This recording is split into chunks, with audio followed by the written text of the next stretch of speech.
Don't I know you, sir? Don't believe so. I haven't been here in many years. Name's Silas Greaves. Silas Greaves? The bounty hunter? Used to be. Well, what are you doing here in Abilene? Just passing through. Got a little business to take care of. Well, sir, it would be an honor if you would allow me to buy you a beer. Hell, son, it would be my honor to drink it. I'm Molly. Howdy. I'm Dwight. That's Jack and Steve. Ben's behind the bar. Oh, I bet you got some great stories. A couple. Any of them true? Jack, be nice. A few. What about your shootout with Henry Plummer's gang in Bannock, Montana? Is that where you started as a bounty hunter? That's what it says in this here dime novel. Don't believe everything you read in them dime novels, boy. First man I hunted was back when I was riding with Billy the Kid. You knew Billy the Kid? Damn right. That scrawny son of a bitch had no fear. Wouldn't back down for nobody. I heard he collected the 10 stars off any crooked lawmen who crossed him. It was a war, boy. The Lincoln County War. And Billy promised his regulators would take the life of every bastard who helped bushwhack John Tunstall. Kid had a big chip on his shoulder and a hair-trigger temper. Made him dangerous as hell.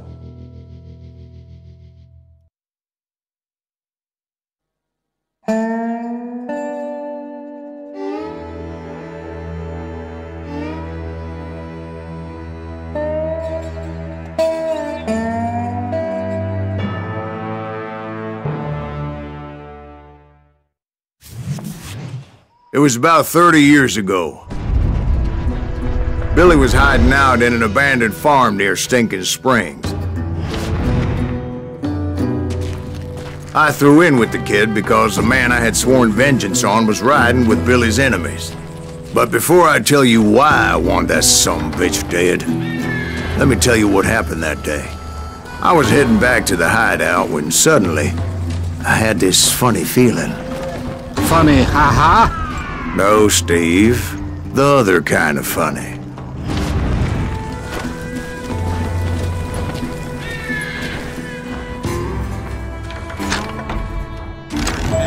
You need to stay here and keep an eye on the road. That's not fair. We're missing all the fun. I knew those two morons would never let me through. I had no choice. Who's that? He with us?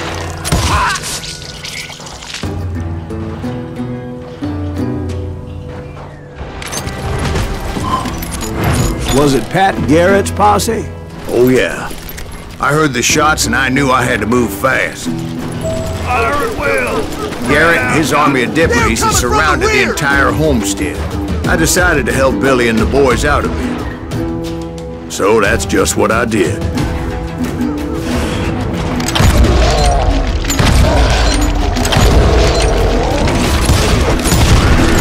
As the governor of New Mexico was paid for the kid's apprehension, Garrett was able to hire every gun hand in Lincoln County.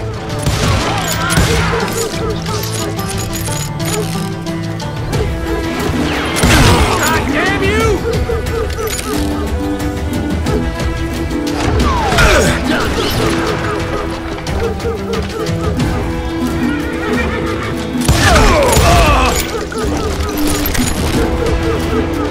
Time to die!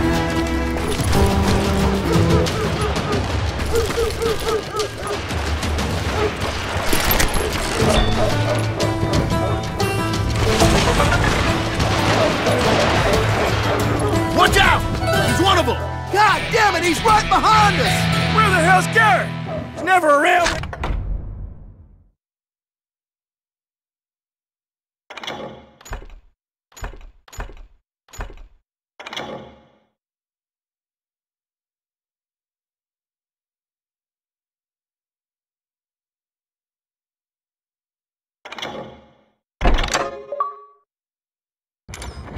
Need him! Garrett's men were running around like a bunch of chickens with their heads cut off.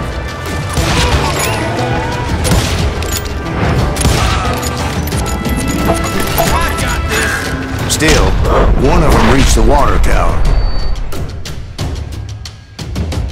Not a bad idea. It would be a turkey shoot from up there.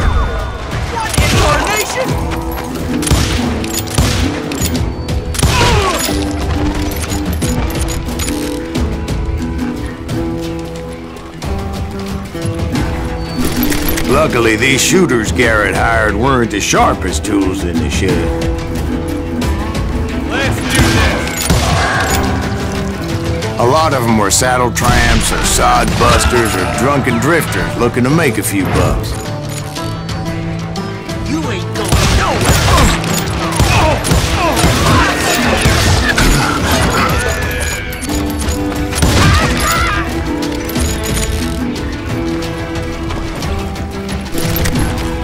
Then, I heard a friendly voice yelling at me from the window. Back door! We'll cover you! Stop aiming, you idiots! Truth be told, things weren't much better behind the house. Where'd he come from?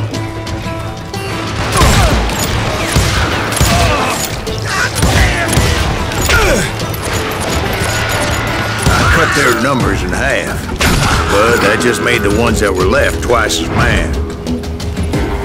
Show yourself, coward! They made up for their lack of skill with a seemingly endless supply of ammo. It was a bit of a slog, but I finally fought my way around the back of the house.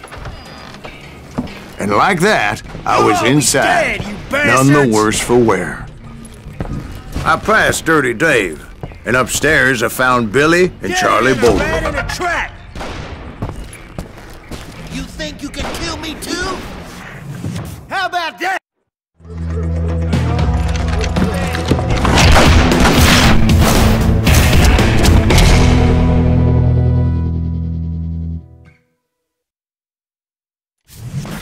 Billy looked at me and said, "About time, amigo! Grab a gun and get to the window!" Wait, so you were friends with Billy the Kid? Yeah, sort of. Anyway, we were surrounded by dozens of deputized shooters who wanted to do us harm. Too damn close!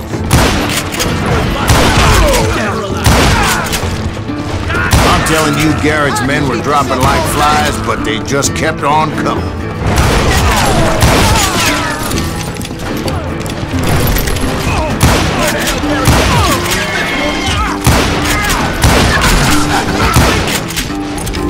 That's when Charlie got hit. "They're catching us in a crossfire!" shouted Billy. "Get to the other side!" Shoot that bastard! Ears are red.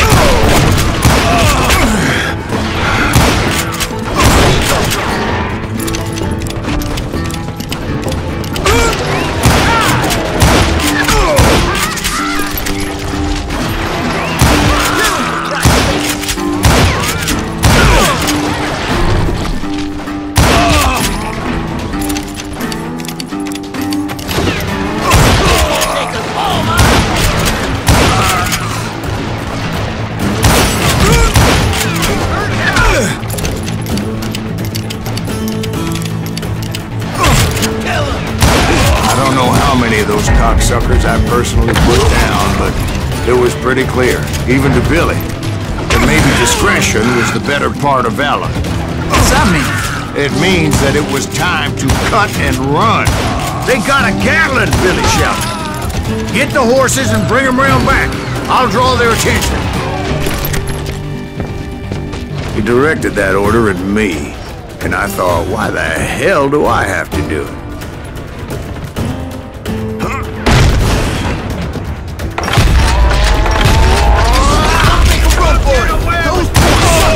Many would have fled in my place. But I had that false sense of invincibility that many young men have. Like Jack here. What are you saying, old man? Jack, he's just joshing with you now. Yeah, he better be. Mr. Greaves, please continue. Please, call me Silas, ma'am. Now, where was I? You were heading for the barn. Making my way past the castle of fallen foes.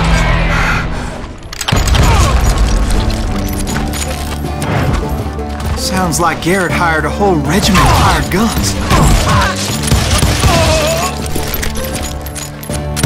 Yeah, and just when I thought I was done with them, more of these hapless bastards would pop up.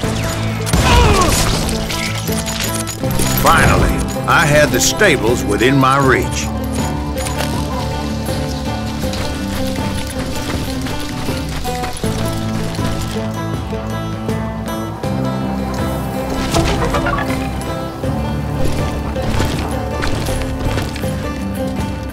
And that's when I met Sheriff Pat Garrett.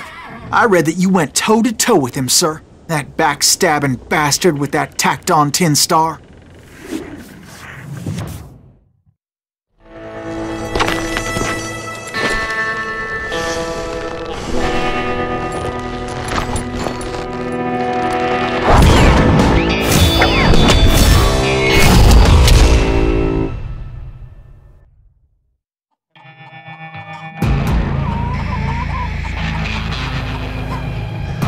Challenged him to a showdown. You read that in a dime novel? It said he showed no fear as he took your measure with eyes like a rattlesnake.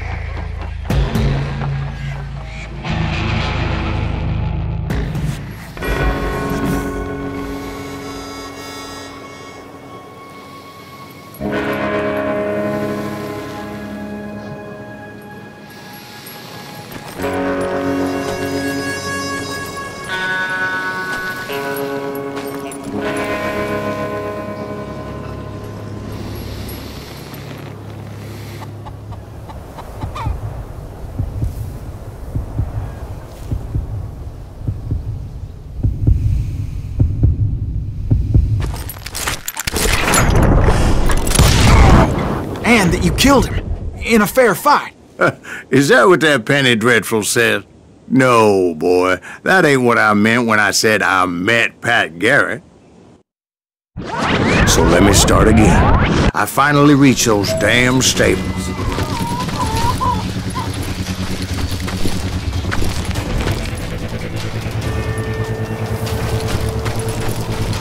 I stepped inside, and last thing I heard was Garrett's voice. That's not Billy. And go on, how did it end? And, boy, that was just the beginning.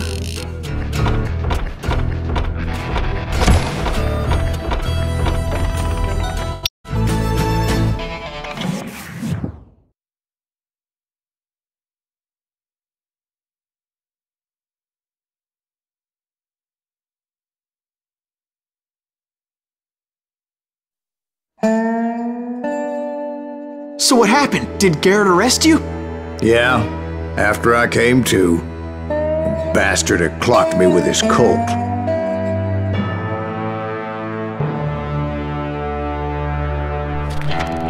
And the kid surrendered? When he realized there was no getting out of there alive. So they locked you up in Lincoln? Indeed they did. Sentenced me to hang right along with the kid.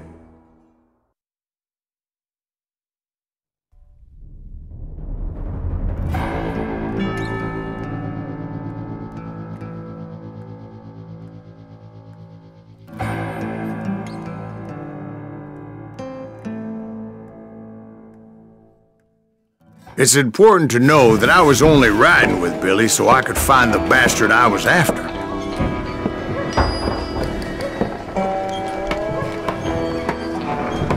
He was with John Kinney's gang, and they were sworn enemies of Billy's regulators.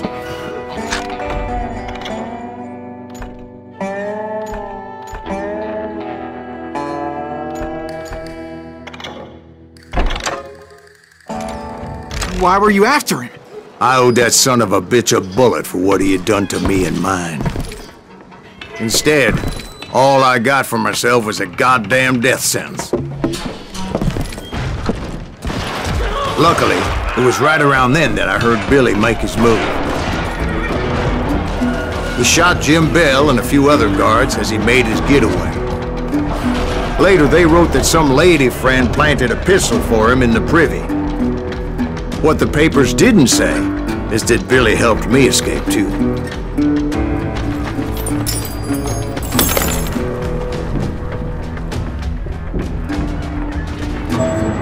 my first order of business was finding a firearm.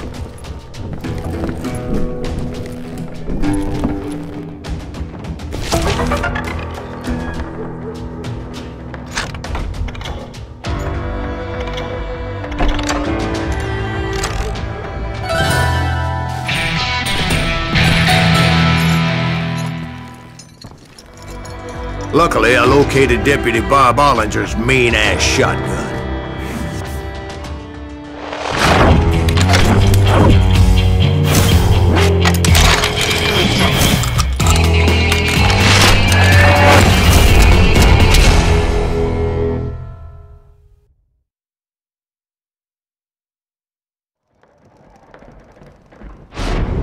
I saw Billy through the window, and he yelled that I should take to the rooftops to make my escape. So I did. Anybody see Billy? Hell yeah. That scatter gun was like a double-barreled howitzer.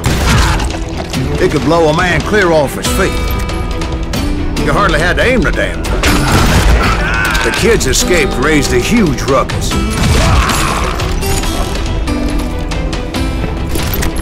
Guards were everywhere looking for him. Can't let the kid get away. Anybody see him? I had to jump from roof to roof like a damn alley cat.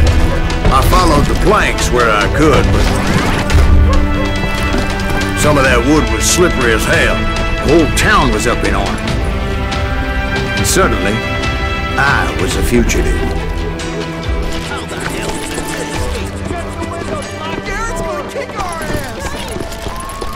Can't have gotten far. So that bastard you were after, what did he do? He did me and my family a grievous harm. But I knew if I was ever gonna find him, I would need to get my ever-loving ass out of there.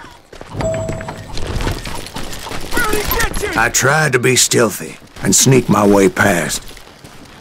This town doesn't have a moment to you. But hell, if they weren't all waiting for me.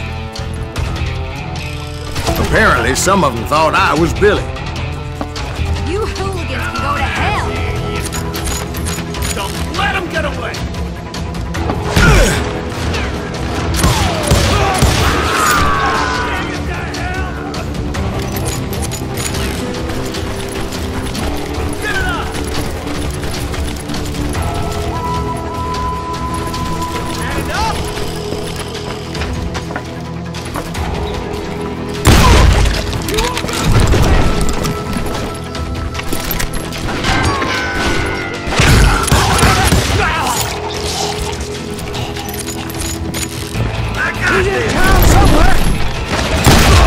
Me and the kid shared a certain similarity in build and color. I was just glad I had Deputy Bob's mean-ass shotguns. They're shooting in the street. That was too damn close!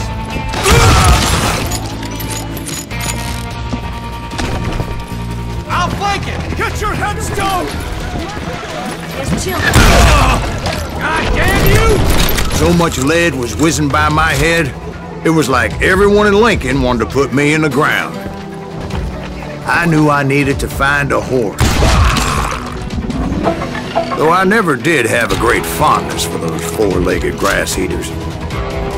Smelly, sweaty, ungrateful beasts. We prize them too high, if you ask me.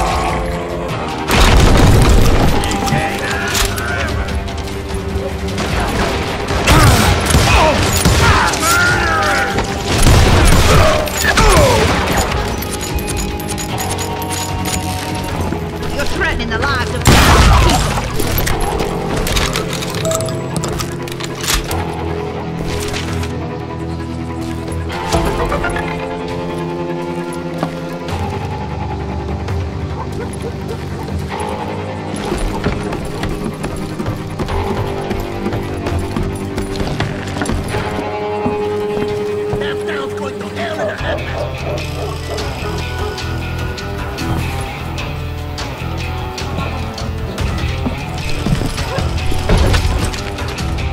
But where was the kid while you were busy getting shot at? Gone. And that's when it occurred to me why Billy set me free.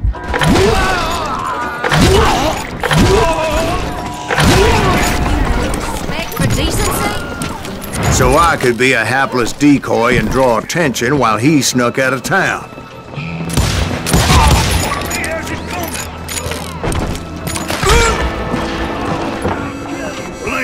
I knew if I made it out of there in one piece, no one would put a price on my head.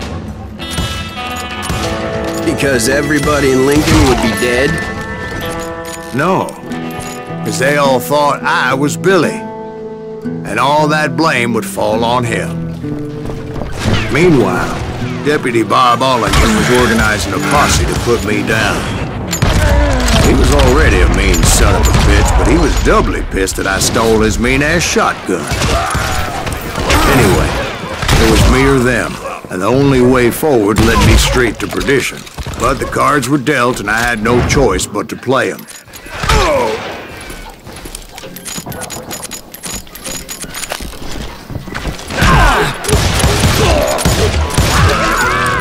Let's do this! On yourself! How the hell did he get away?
Stop him!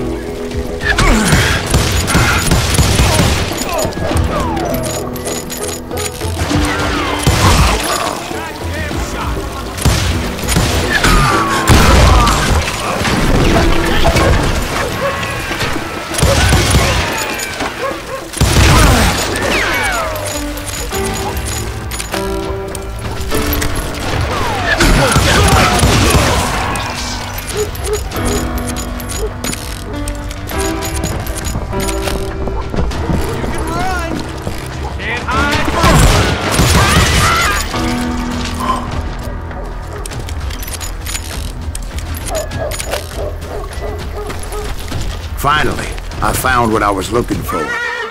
The stables on the edge of town. I guess Billy saved your ass, taking out Bob Ollinger the way he did. Billy didn't kill Bob. Sure he did. He dispatched him right after he shot Deputy Bell. No, sir. Because Bob came right up behind me, angry as hell that Billy had lit out. "Hello, Bob," I said. "I think you better let me go." And he says, "I don't think so, boy. Not with my shotgun." So we stood there in the middle of the street, eyeball to eyeball. He intended to kill me, and I knew I had no choice but to defend myself.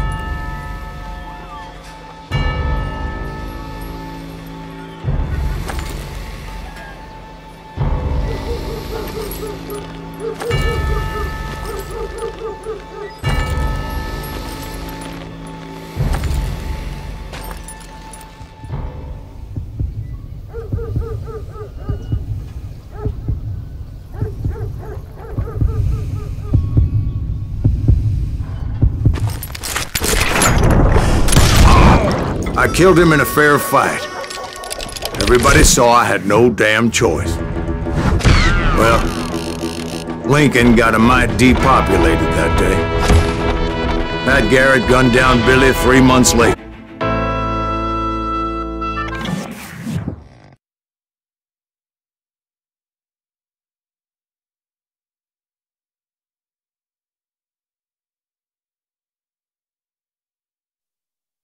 So where'd you go after Lincoln? Mexico. Until I realized nobody was looking for me. I ended up taking a job at the Rurales. The Mexican Rurales? I was hired to help them track down the cowboys. The most vicious outlaw gang in Cochise County? Curly Bill Brocious? Johnny Ringo? Led by old man Clanton himself. They must have paid you a pretty penny to take them hombres on. Not really.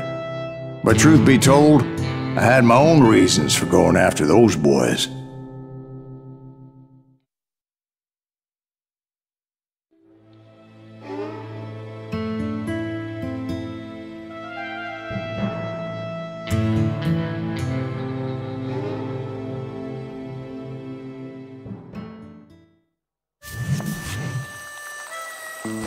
So was the bastard you were after now riding with the cowboys? Roscoe Bob Bryant was his name. Oh. But no, this time it was a different bastard I was after. The aforementioned Mr. Ringo. I came upon them robbing a stagecoach, which wasn't surprising, being they were such murderous thieves and bastards. The bandits wore red scarves, so I knew they worked for the old man. Over there! There! I did my best to help those poor passengers.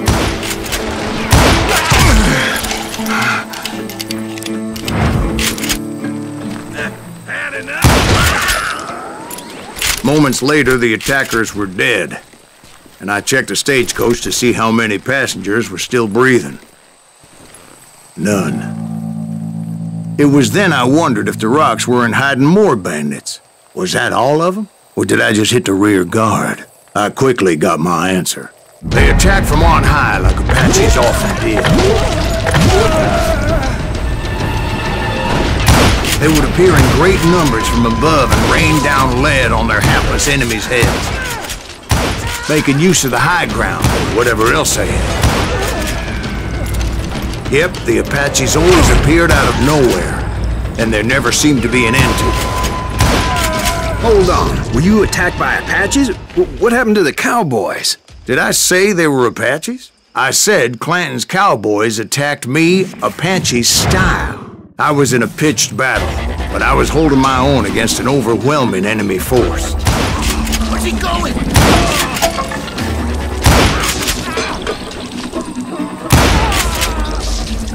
See, at the time, I was still pretty green, but often blunder into regrettable situations. But I just kept shooting at anything I could see up in those damn rocks. I didn't see Ringo, but I knew he was with the cowboys. He and Roscoe Bob had done me a dreadful wrong, and I was determined to have my revenge. But to get to Ringo, I knew I'd have to fight my way past these other assholes first. Unfortunately, I was running out of ammo. Another perfect example of my relative inexperience as a hunter of men. I immediately knew that a tactical retreat was called for, as my vengeful fury was much less impressive without the bullets to back it up.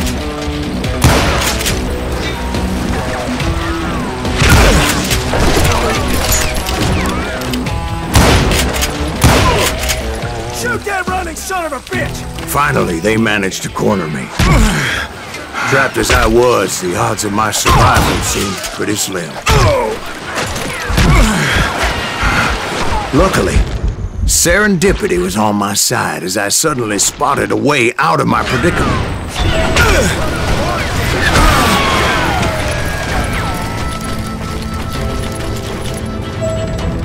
He's getting away! I ran ahead as if the devil himself was after me. Bullets were whizzing by my ears, but I wasn't about to roll over and die. I just kept running like there was no tomorrow. Because there wouldn't be if Clanton and his men caught up with me.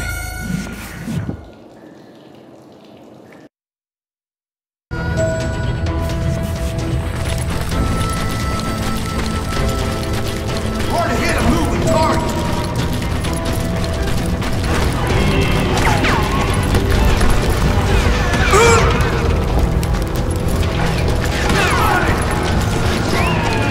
I just kept running like there was no tomorrow. Because there wouldn't be if Clanton and his men caught up with me. As I was scurrying around those caves, I thought, what was I thinking? Going up against a gang like this?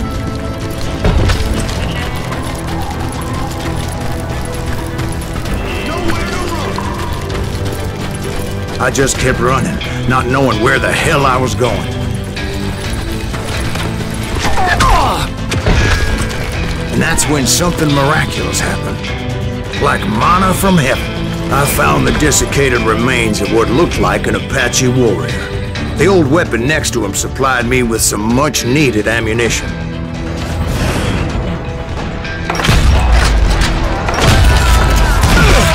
That Masterson once told me it was more important to be lucky than good, and he would know.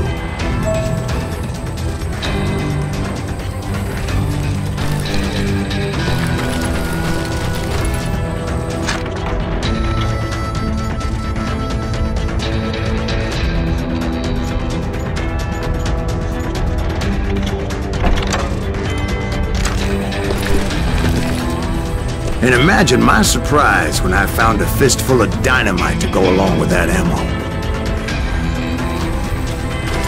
That stroke of good fortune evened the odds and bolstered my confidence. It was time to turn the tables. Time for the prey to become the predator. Time for the hunted to become the hunter. Time... All right, Jesus, we get it. They were right where you wanted them. That's right, Jack. I was done running. The old man's boys were not expecting that. No, sir. I came at them like a wildcat. My fury knew no bounds.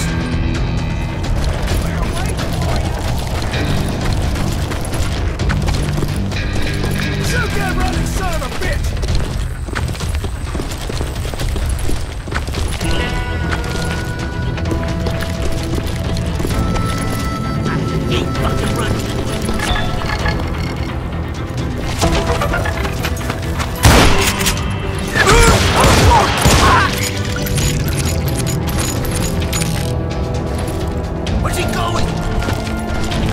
It was finally time for that old man to pay for his sins.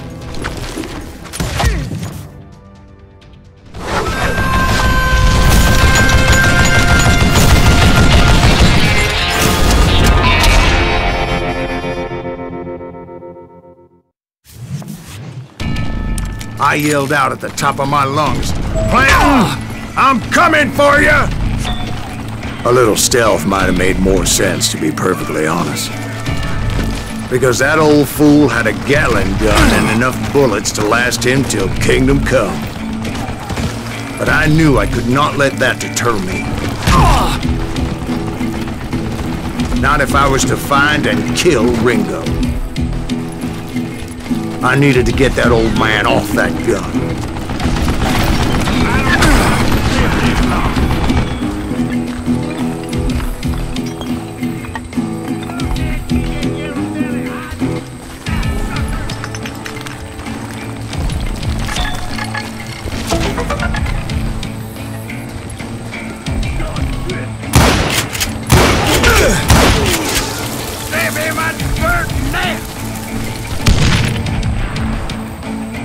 Most everyone thought it was the Ruales who had come up against him in Guadalupe Canyon, but it was just me.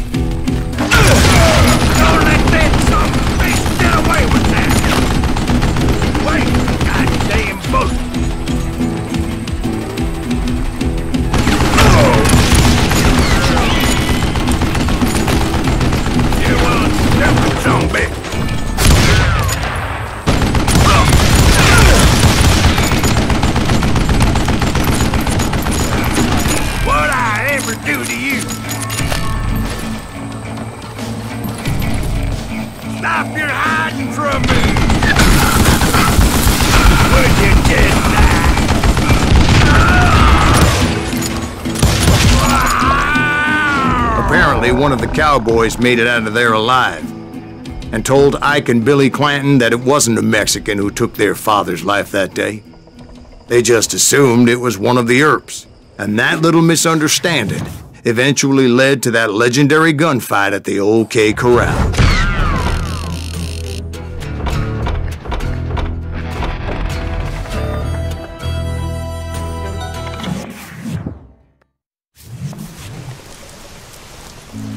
A few weeks after that dust-up at the OK Corral, I was still after Johnny Ringo. I had tracked him and the cowboys to their hideout at a sawmill, and they were loaded for bear. Somebody's coming! So, what exactly did Johnny Ringo do to piss you off? Well, him and that other bastard. Roscoe Bob Bryant? Yep. They both deserve to die, and I promise I'll tell you why. But first I need to tell you about the cowboys' new boss, Curly Bill Brocious. Earp's coming! Get ready, boys.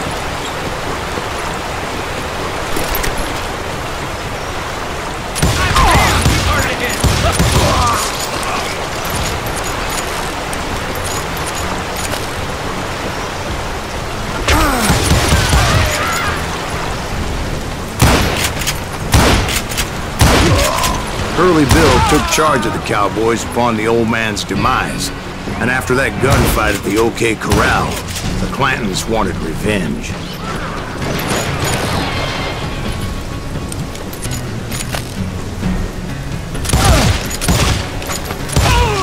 So they murdered Morgan Earp and grievously wounded his older brother, Virgil. You shoot the son of a...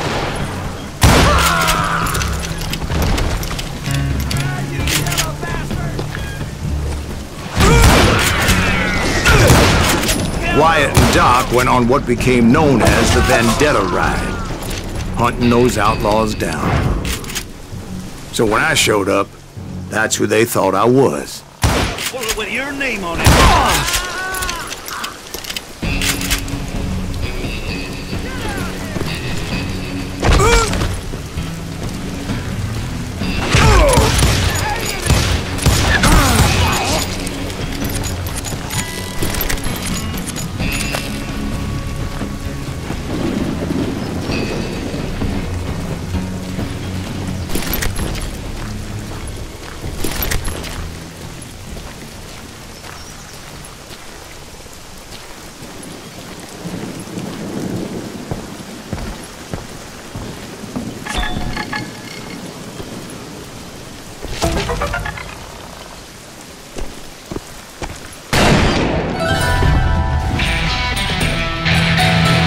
There were killers around every corner, all wearing red bandanas.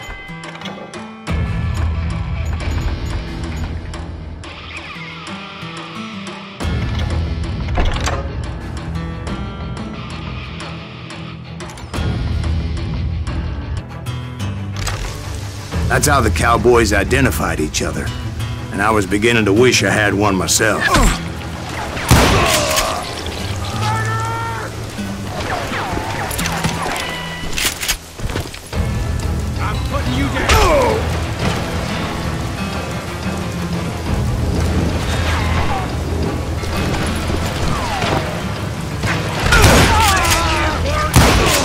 But I wasn't about to let Ringo walk away unscathed, and that's what drove me forward.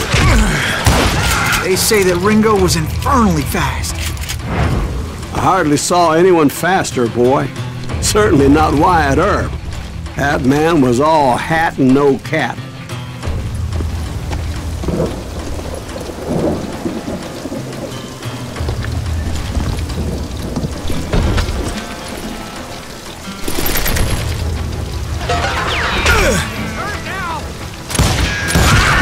Earp wasn't much of a match for him, but Doc Holliday might have taken him.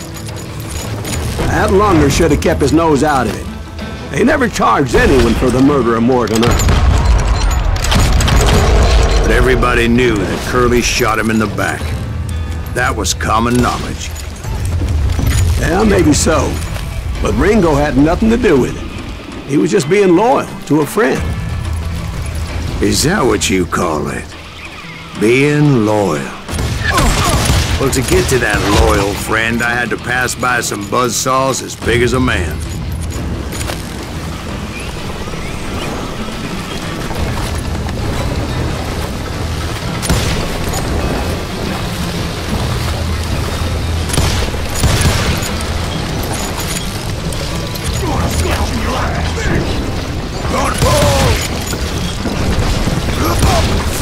Excuse me, sir. I have a question. What's that, Dwight? After old man Clanton died, why didn't his son take over the Cowboys? Because Ike Clanton was dumber than a box of rocks and a yellow belly to boot.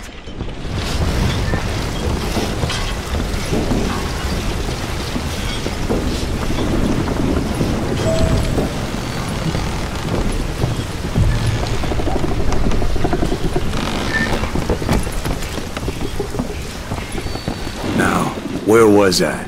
Taking down the entire cowboy gang single-handed. Indeed I was, Jack.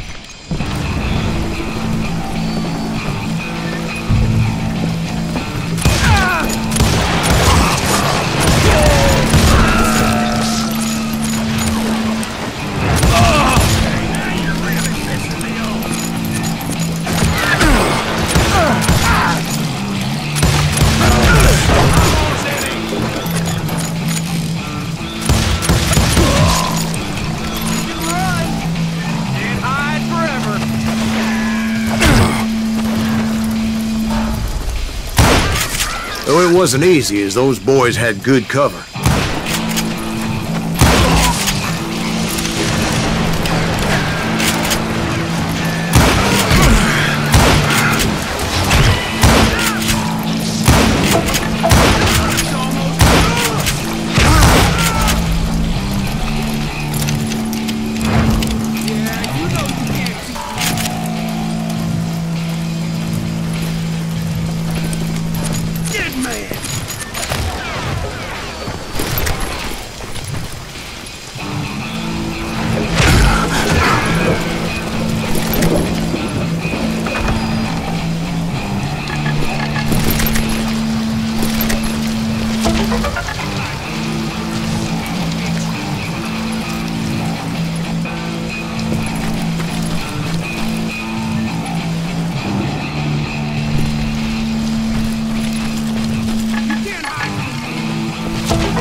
Waste your bullets. Go ahead.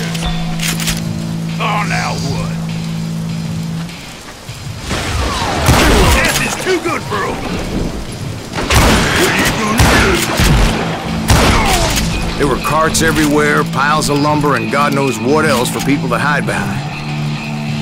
That really was one hell of a sawmill. Quite an impressive operation.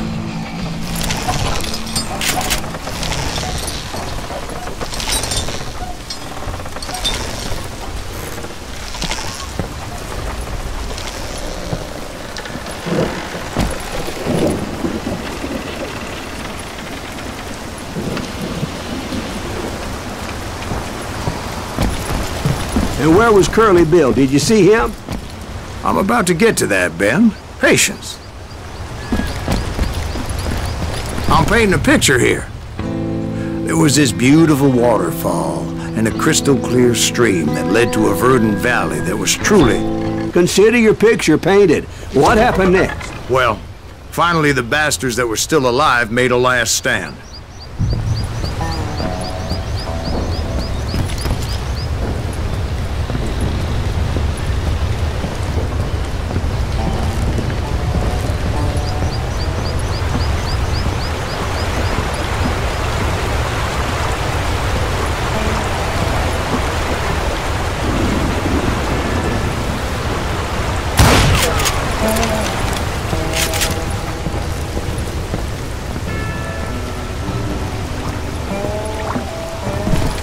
Curly Bill, Johnny Ringo, and his compadres took off into the lumber yard, and I followed after.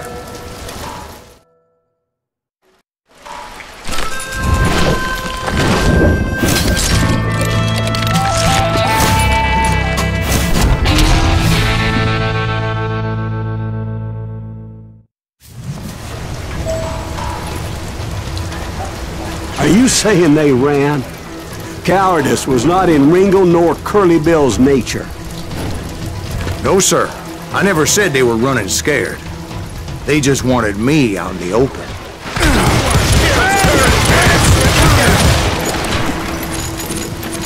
You working for Wyatt Earp? You got to play hide and seek.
Brocious gave me no choice but to take his life.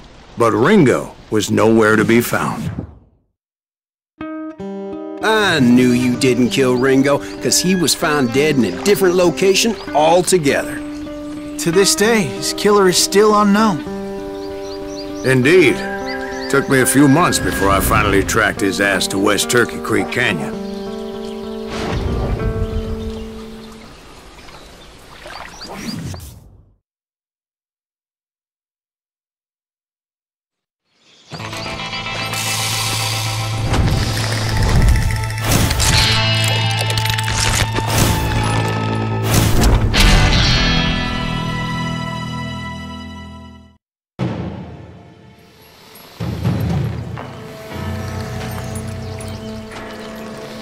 That's incredible, sir.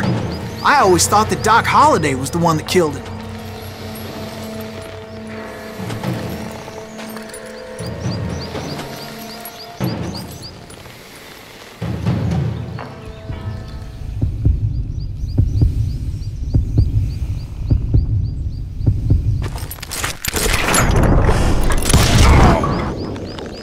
Sorry I had to ruin the legend for you, boy.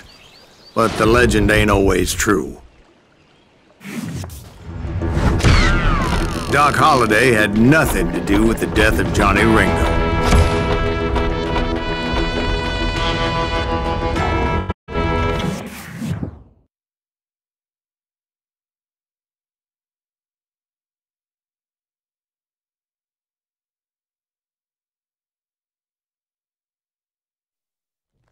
I was paid a healthy bounty for Ringo and Curly Bill, and realized there was real money to be made.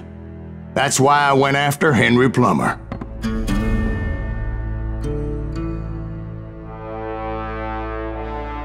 Now, wasn't he the sheriff who augmented his income by shaking down miners and robbing gold shipments? That's the one. Oh, yeah, I remember him. He ran that gang of thieving outlaws called the Innocents. So it's true that you went toe-to-toe with him? Indeed I did, son. Indeed I did.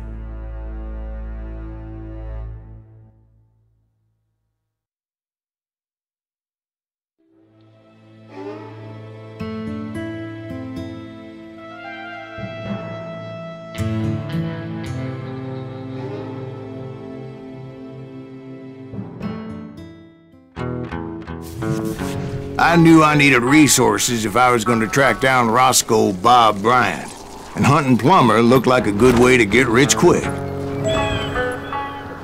As the local vigilantes exposed him as the leader of the bandits, and put a generous price on his head. Plummer rallied his gang to plunder one last gold mine before making their escape, and that's where I thought I'd find him.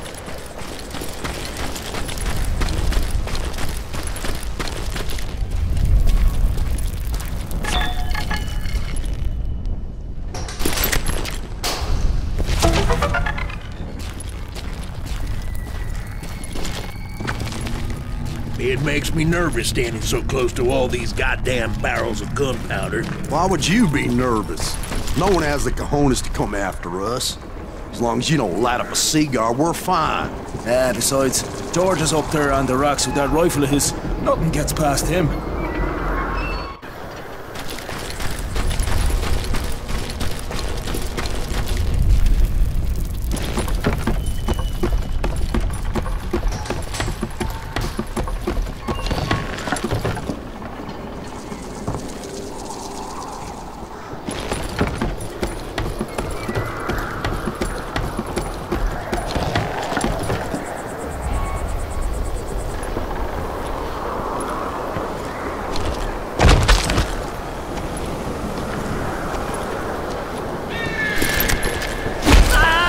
My late father pointed out to me more than once. God made men, but Samuel Colt made them equal.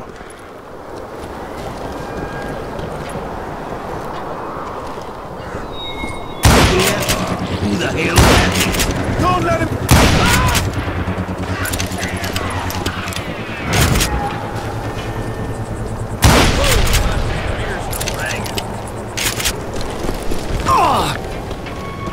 Time to blow your shit up.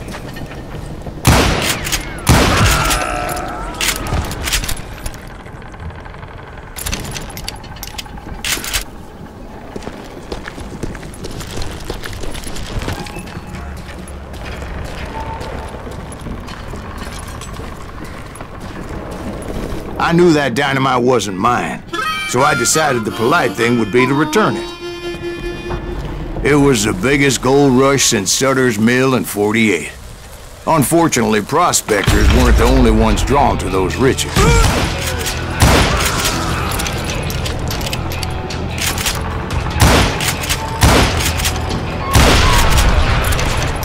There were thieves and killers, robbing travelers and hijacking gold shipments. Like those that ran with Plummer. Some were just regular folks I knew from town, drawn by greed and easy pickings. Charlie Crow, the blacksmith.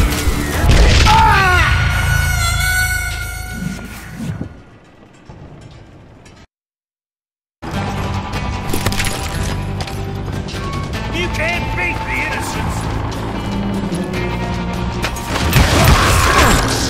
Of course, the rest were veterans of the Civil War. Stone-cold killers trained on the bloody fields of Shiloh and Antietam. Dangerous, desperate individuals.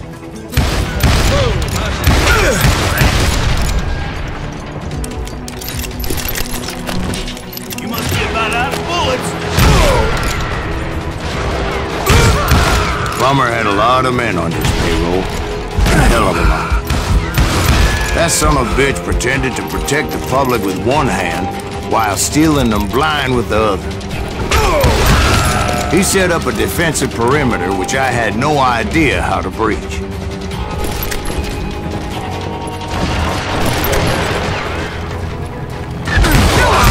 I was outnumbered and in way over my head, but I was too damn stubborn and stupid to realize it. They must have thought I was tough. Or had some kind of death wish, seeing as there were barrels of gunpowder everywhere. I thought I was some kind of hero.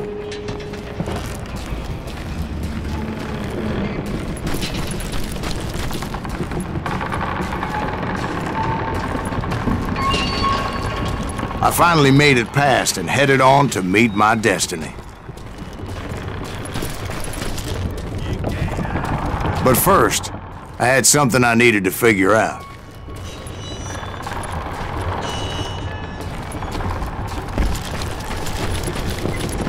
I had a few ideas on how to get into that mine, but once I made my decision, I knew there was no turning back. So my first thought was to enter the nearest mine portal. I saw an entrance. Made sense. It was the quickest way in, but that also made it more dangerous, as there would undoubtedly be enemy pickets posted along the way.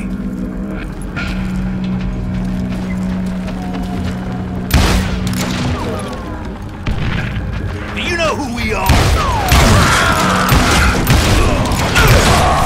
Now you're really pissing me off!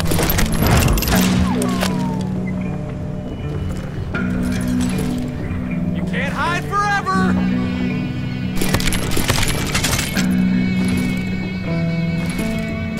Time to die!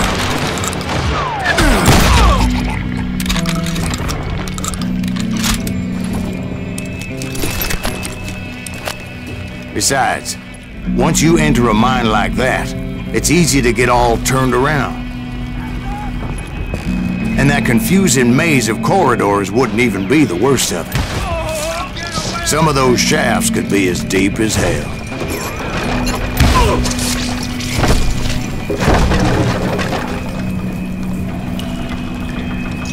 That's it for you! A single stumble or misstep can easily end in a deadly plunge to oblivion.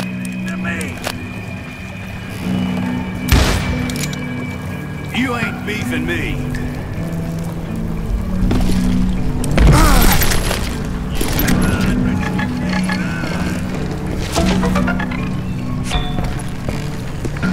Time to blow your shit up.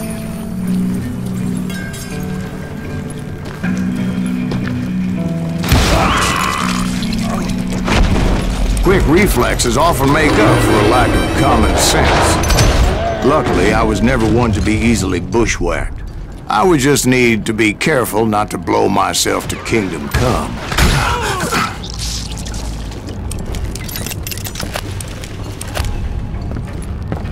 Thank you! With all that gunpowder and dynamite everywhere, a body has to know what he's shooting at.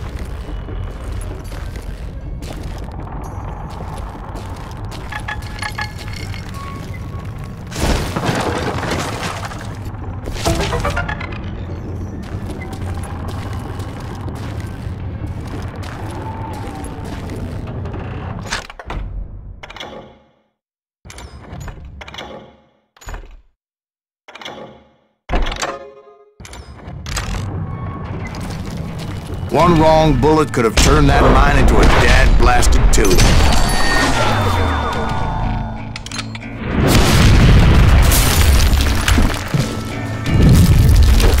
I freely admit that my plan of attack was not just moronic, but clearly insane.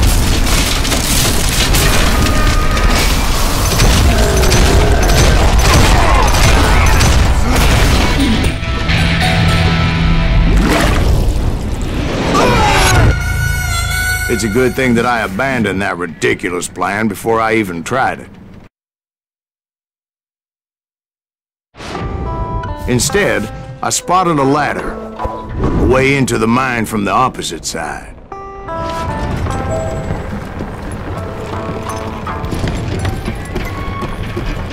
It was a long way around, but that approach seemed more sensible at the time. Of course, being I had a problem with heights, that scaffolding scared the bejesus out of me. Climbing down that ladder required some caution, because even though I had a younger man's reflexes,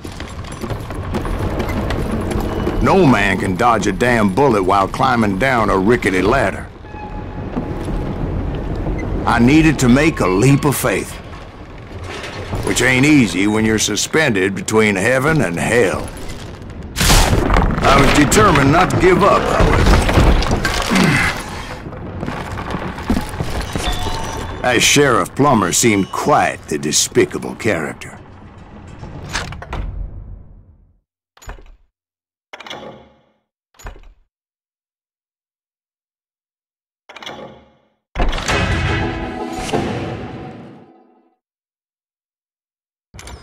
When the vigilantes discovered what the sheriff was up to, people were outraged. Surprise! That 10,000 they put on his head would go a long way to helping me find old Bob. Okay, now you're really pissing me off. And I had made it my mission to settle that score come hell or high water.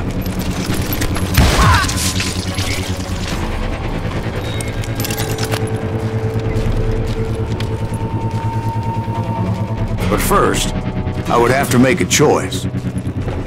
Take the elevator or climb the ladder.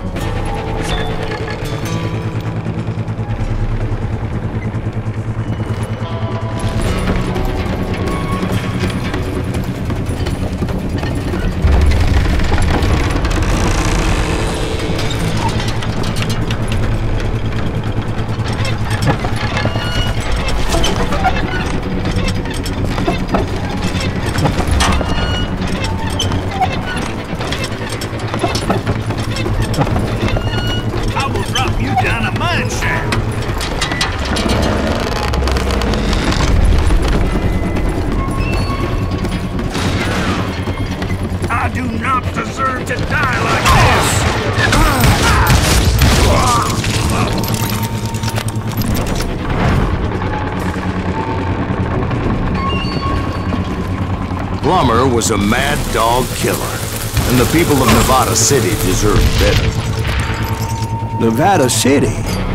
Well, I thought Plummer met his maker in Bannock, Montana. Right, well, he was the sheriff of both places at one time or another, but that's neither here nor there. The point was, taking him down would save a lot of lives, including my own.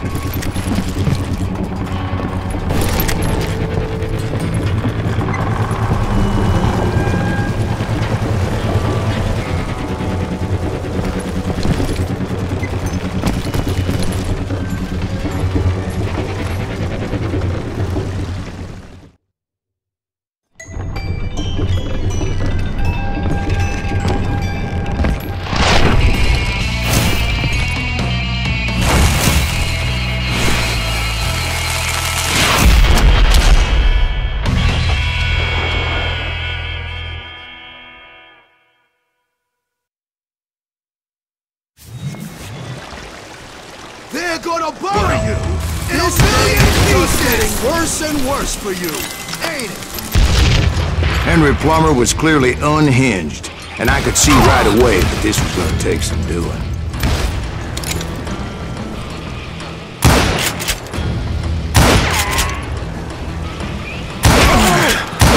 I can shoot too! Felt that one, didn't you?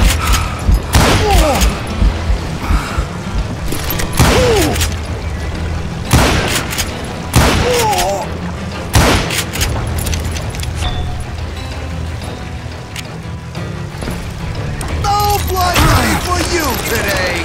Catch this, you son of a bitch! Damn, I need some help here! Come on, boys! Take this cocksucker out!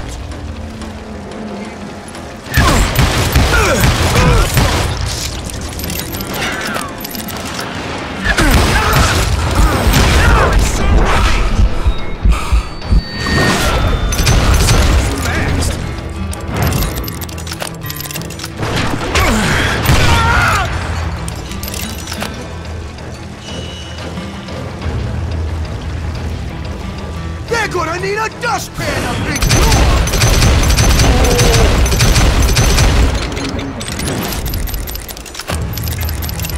You can shoot, but can you aim? Bastard!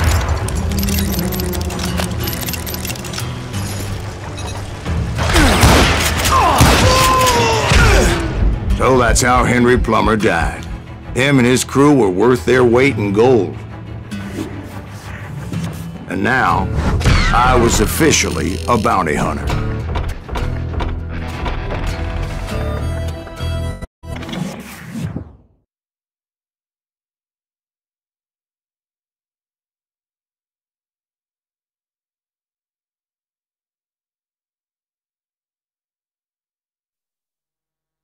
So, did you finally go after that Bob feller? Well, I heard word he was in Kansas with John Wesley Hardin. So that's where I went. Where in Kansas? Abilene.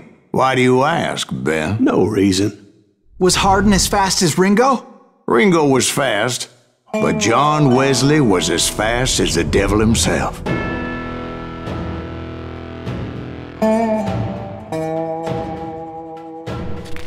Hell, he killed his first man at 15. From that day forward, he had a price on his head and wouldn't back down for nobody, not even Wild Bill Hickok himself.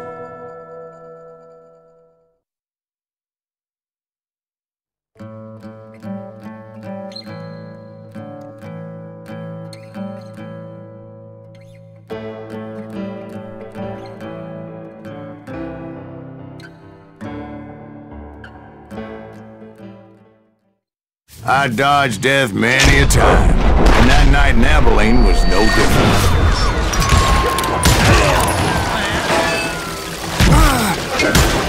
I was there with the intention of finding that bastard Bob and collecting the bounty on John Wesley.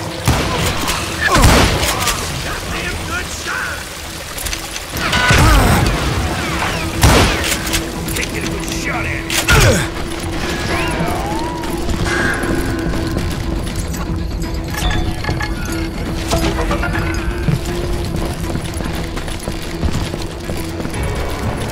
Damn him!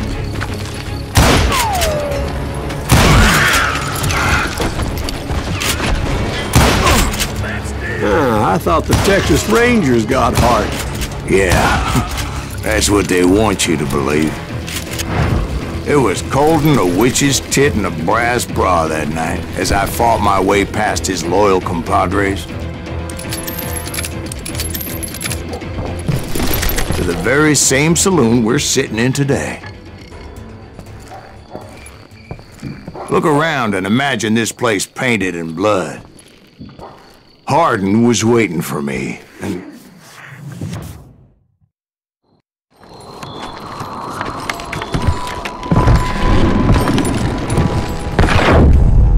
Wait, I'm jumping the gun here. Let me back up and give you some background on this sumbitch. He deserves that much. Don't you think so, Ben? John Wesley Hardin was a killer. By the end, he confessed to taking the lives of 42 men. He was a bona fide folk hero by then, and had amassed a gang of armed miscreants and other assorted thugs.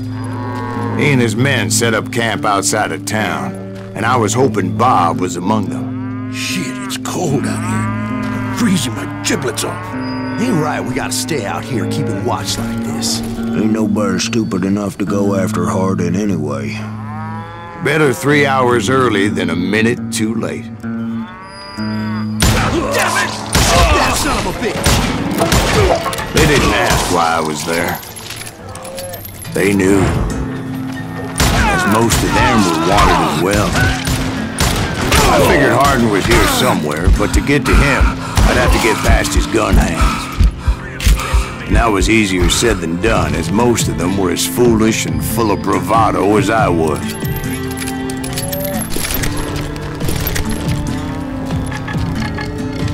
I had to spill a lot of blood to find out Hardin wasn't in that camp. He was carousing in town with his closest friend. Hardin's boys apparently didn't want me to reach the Bull's Head. Some were hightailing it into town to inform their FA of my unwelcomed presence. Can't believe you keep missing!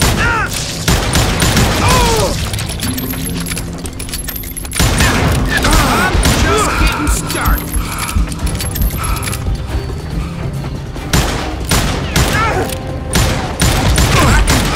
With either hand.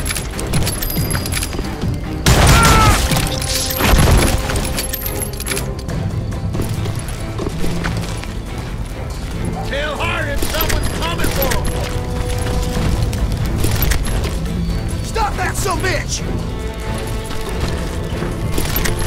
Let the boys know we got another law dog.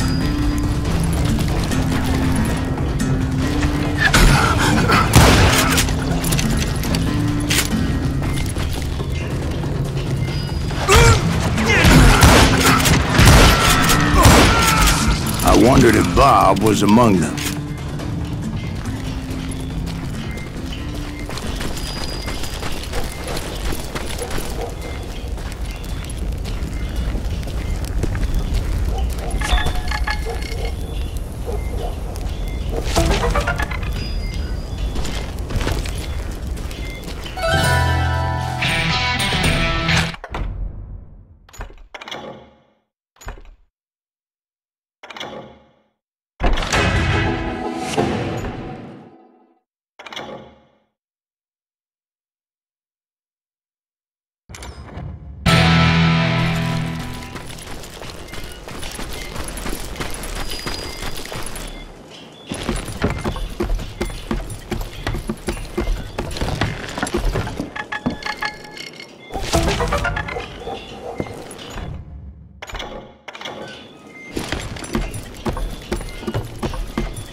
And I steeled myself for the fight ahead. For as good as I was, deep down I wondered if John Wesley wasn't just a little bit better.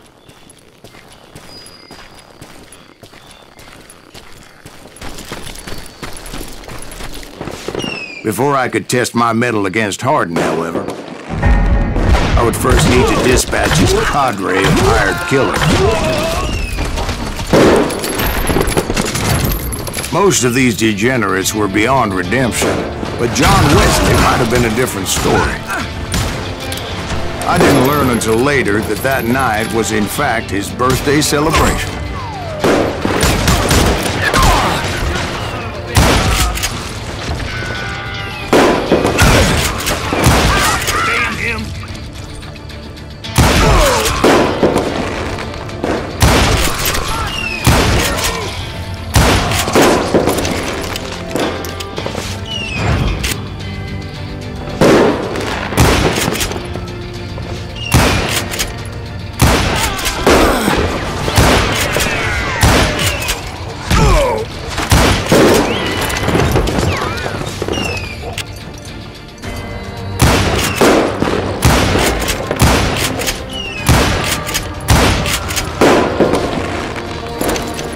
I think I already mentioned that I found Hardin in this very saloon.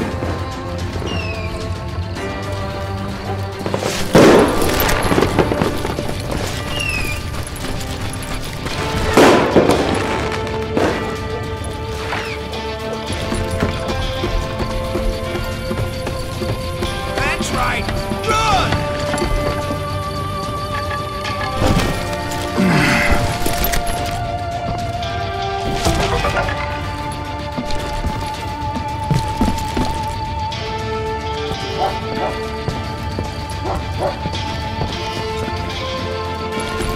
You can't hide from me!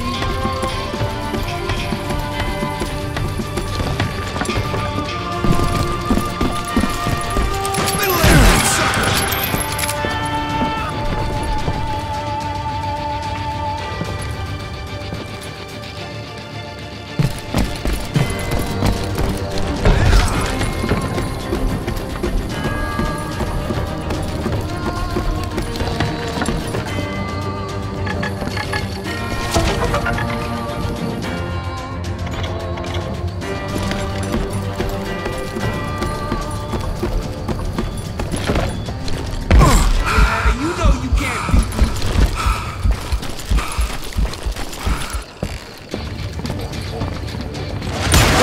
Suffice it to say, nobody there was happy to see me. In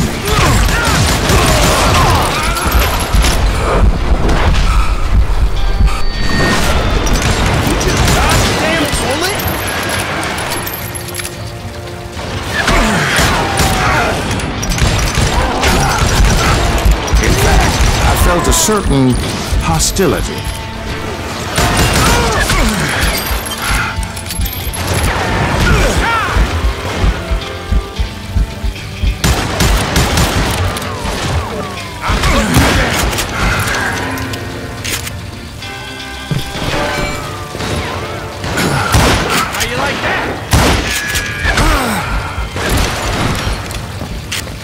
You're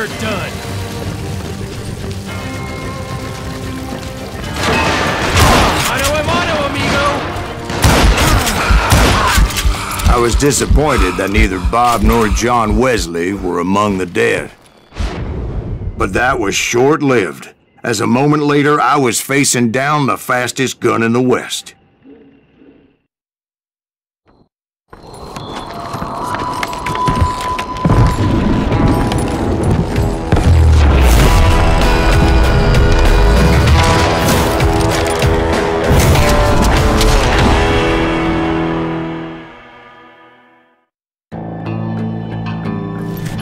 I felt a bolt of adrenaline, or maybe that was fear.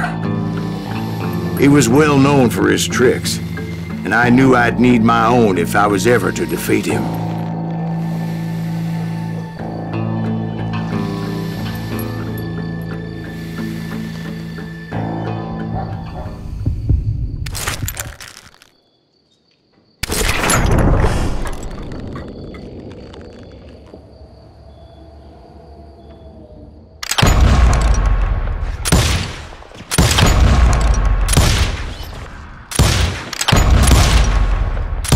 That man was faster than greased lightning, but being inebriated as he was, he didn't count his shots. And now, he was at my mercy.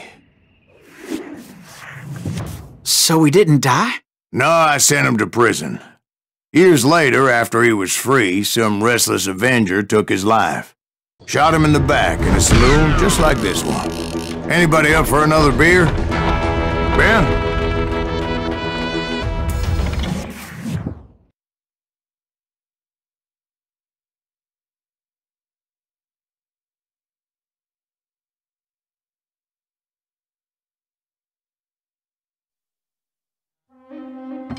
Thank you, darling. Yeah, some say revenge is a dish best served cold.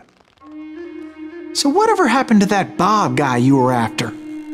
Personally, I'd like to hear some of your other adventures. Like, I don't know, do you ever go toe-to-toe with a red man?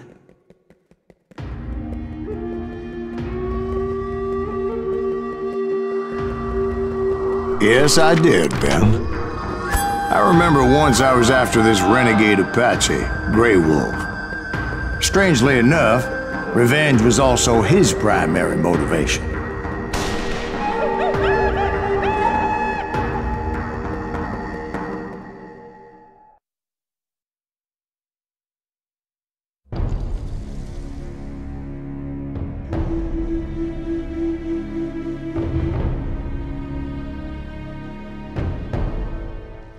A bounty was put on Grey Wolf's head, and that's how I came to hunt him in the mountains. Mountains so high they tickled the nether regions of heaven.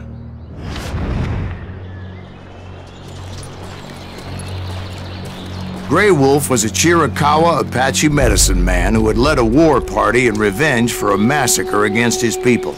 The U.S. Army had attacked his tribe during his daughter's sacred sunrise ceremony, and the slaughter was unspeakable. I understood his anger, as there's nothing more traumatic than seeing those you love die in a cruel and painful death. Right from the beginning, I couldn't shake the feeling that Grey Wolf was watching my every move. He led a band of young Apache warriors who wanted retribution and were more than willing to die for him.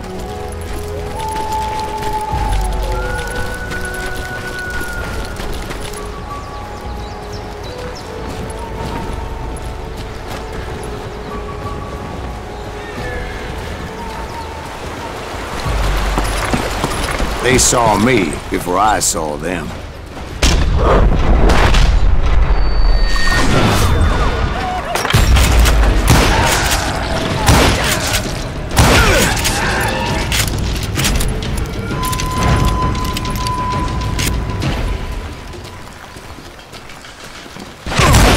And it crossed my mind that maybe this wasn't such a good idea.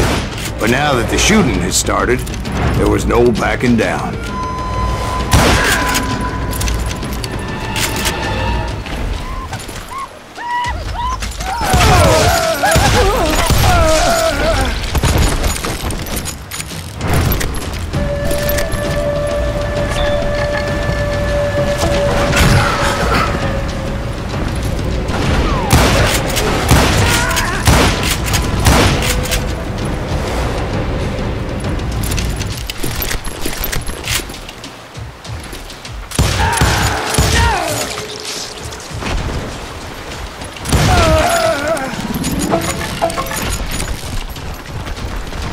It was rugged country, the winter home of the Chiricahuas, and that's why they had retreated there.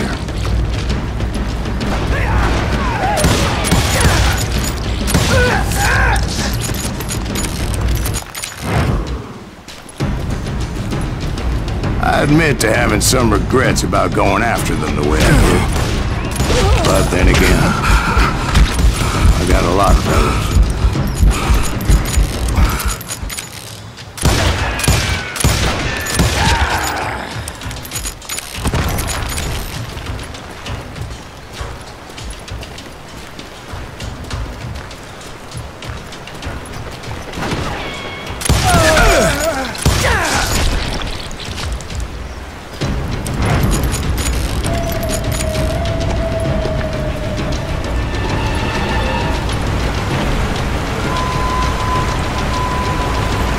Did you find Grey Wolf?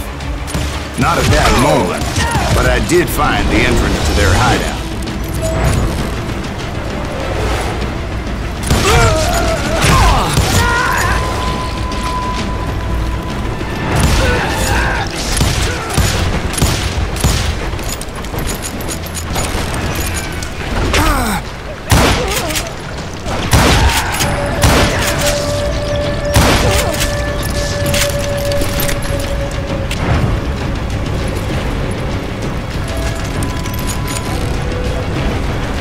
Deep crevice that led to a deeper cave. Don't tell me you went in there. Yeah, but it's not out of bravery so much as pure, angry cussedness.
See, back then, I had a stubborn streak a mile wide, and I wasn't about to back down.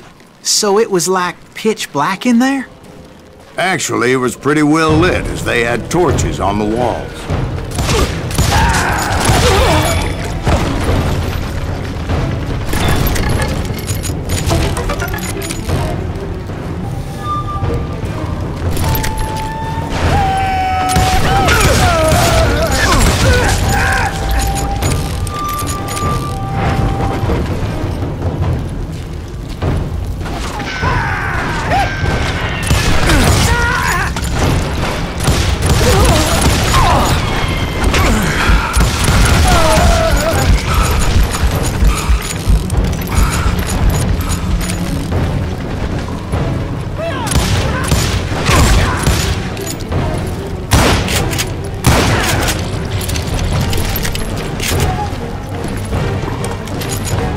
How big was his cave? Big as hell, Ben. Chiricahua had hid out there during the Indian Wars.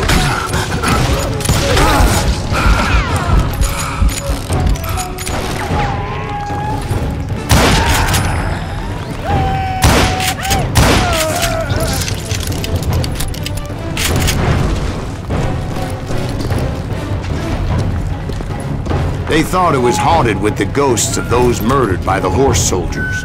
The cave was haunted with dead Indian ghosts?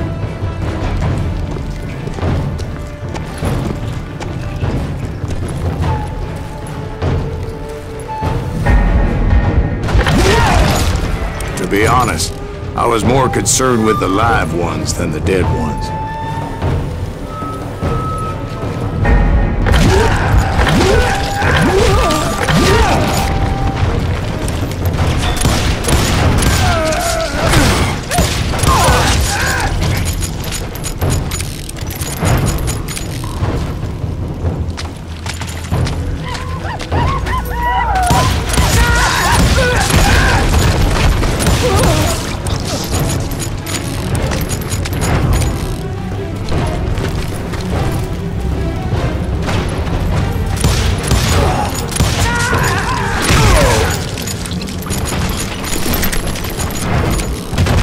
How come you know so much about engines?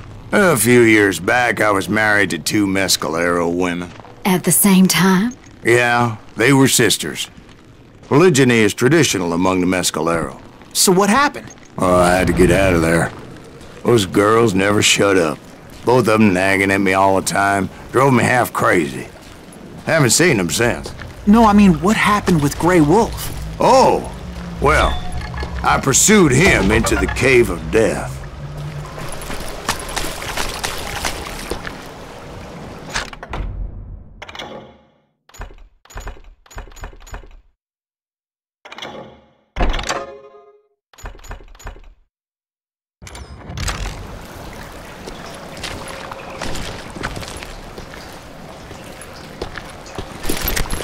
I came upon this flooded grotto, and that's when I saw him.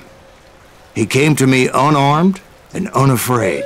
His voice echoed in the shadows, and I sensed he meant me no harm. You carry great darkness in your heart, and if you do not release it, it will claim your soul. The sound of his voice put some kind of ancient Indian spell on me. As his story unfolded in my mind.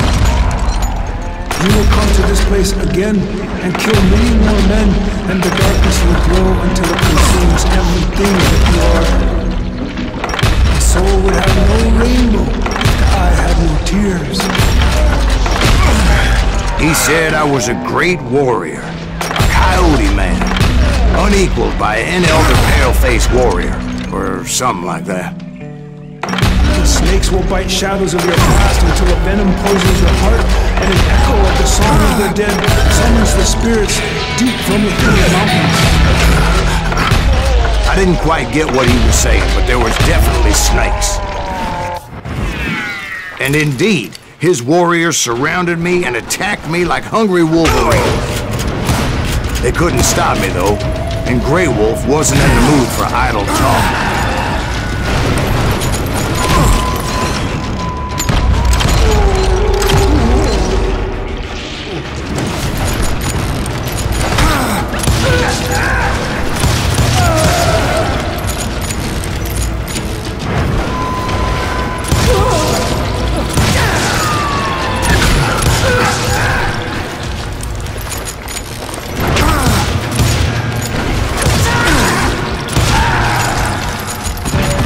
I swear I couldn't see any way out of this trap. But suddenly, one just appeared. Kind of like a miracle.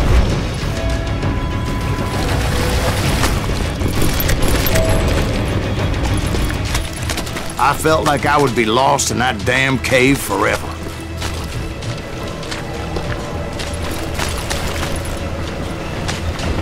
Finally, I found myself back outside, perched on the edge of a precipice, overlooking a thundering whitewater river.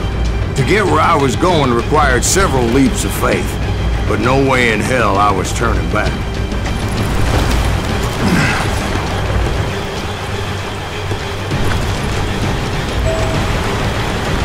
I chased after him, determined to make him explain the meaning of all that mumbo-jumbo. Mumbo-jumbo is right. Are you making this all up as you go? A few details may be fuzzy, brother, but I am relating exactly what happened to me. There were dozens of Apache warriors aiming at me from on high. Dozens? Well, maybe not dozens, but there was a lot of them. At least 3 or 4. Well, more than that, little lady.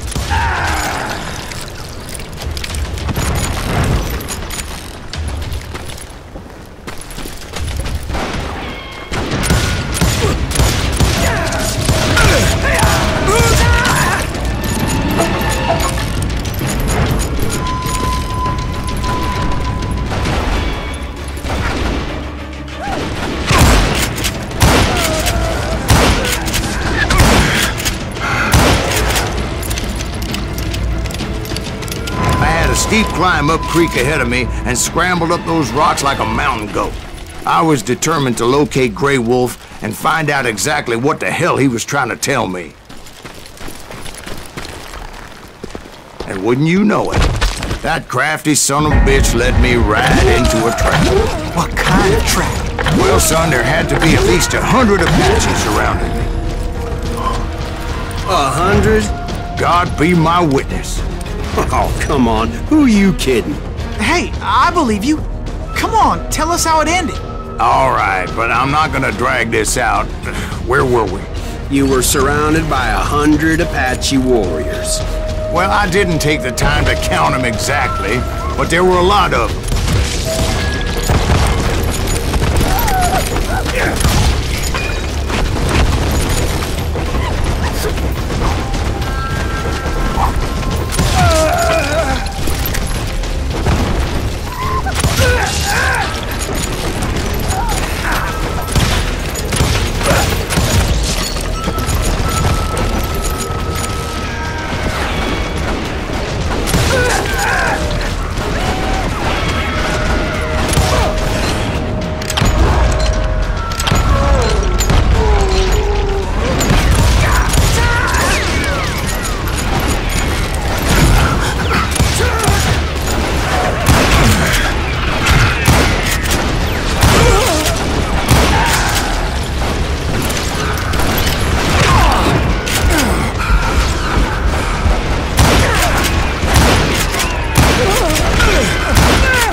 And in the end, a path appeared before me that I had not seen before.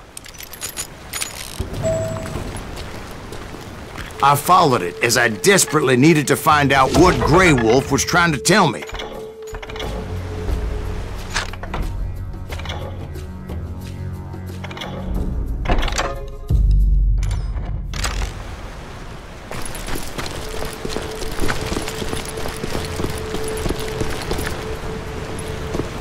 But it was like that son of a bitch disappeared into thin air.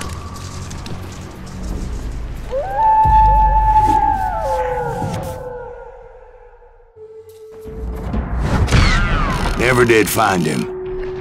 And never did collect my goddamn bounty.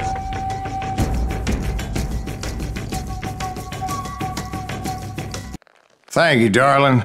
It's interesting how the truth can sometimes seem might malleable, depending upon your point of view. Like how those dime novels make you out to be something you're not? Jack, don't be starting trouble. No, he's right. They do tend to exaggerate. Did they exaggerate your part in taking down the Daltons? Well, I was there in the flesh, boy, so I saw what happened firsthand.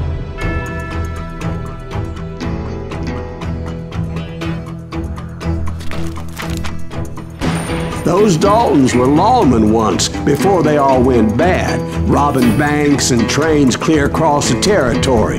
Until Coffeeville, of course. I was one of the citizens who took up arms that day. Fighting on the side of right? I did my best, sir. We all did.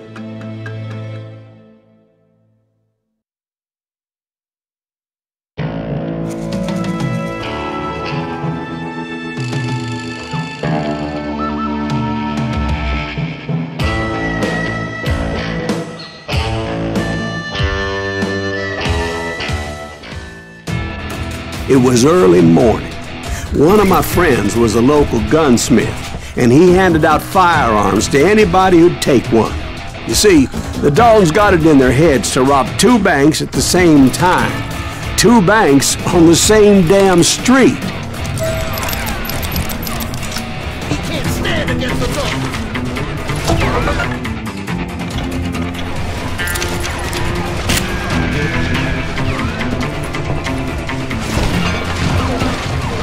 Story was Bob Dalton's girl was always writing him about how he had no ambition. Oh, you're nobody next to Jesse James, she'd say. Finally, the bastard took his brothers to Coffeyville just to shut her up. Right. It's always the woman's fault. Well, the locals recognized the Daltons right off. Before they could get away, half the town took up arms to defend their property.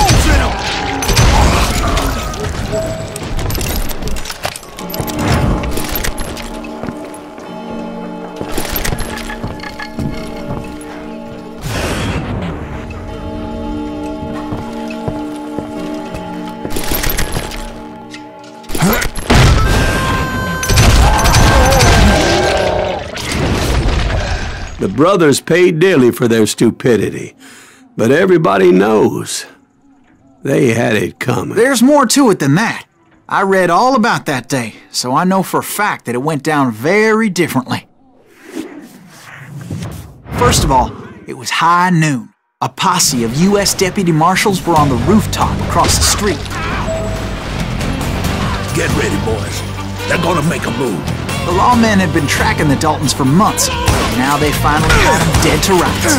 Among them was a bounty hunter feared by many a lawbreaker. This man had no intention of letting the Daltons slip away. The marshals tried to get the Daltons to surrender. They'll give up eventually. We just gotta wait to suck the bitches out. This bounty hunter knew that the brothers were far too proud to ever lay down their guns.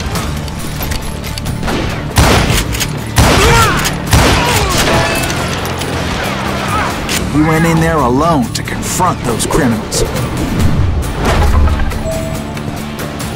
One of the marshals shouted, "Where are you going? Are you crazy?" Hey, where do you think you're going, dumbass?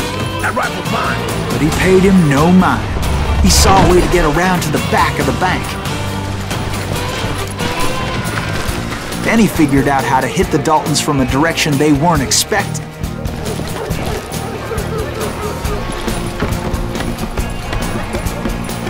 From above. Fortunately, a water tower was right there.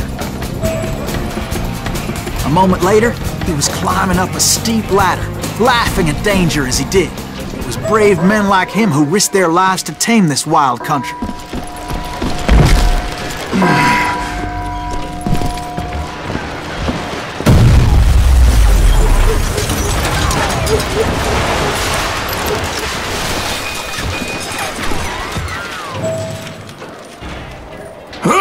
We've got company! Heroic men like him, who did what other men couldn't or wouldn't to make this country free. Like Jim Bowie and Davy Crockett, who died defending the Alamo.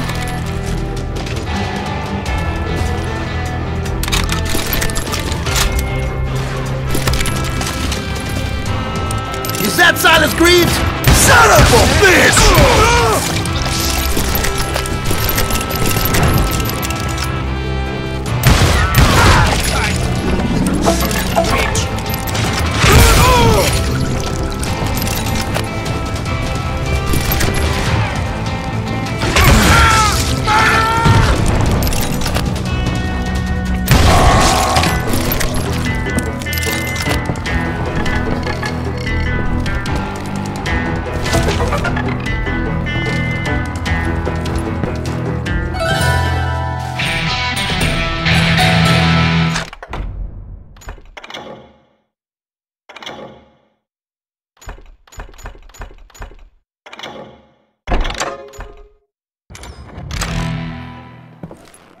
Over there! That's Silas Greaves! What the hell? Blam! Blam! He came away victorious, taking down those thieving Daltons.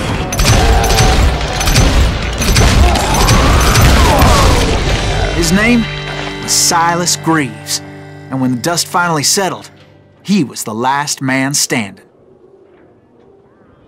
Sorry, kid, but that just wasn't the way it happened.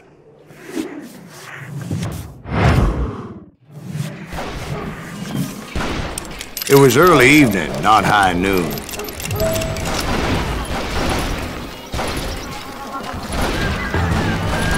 I was late to the party and Coffeyville was already up in arms. The Daltons blew up a safe, and and were all set to hightail it out of there. Those pathetic deputies surrounding the bank were dropping like flies.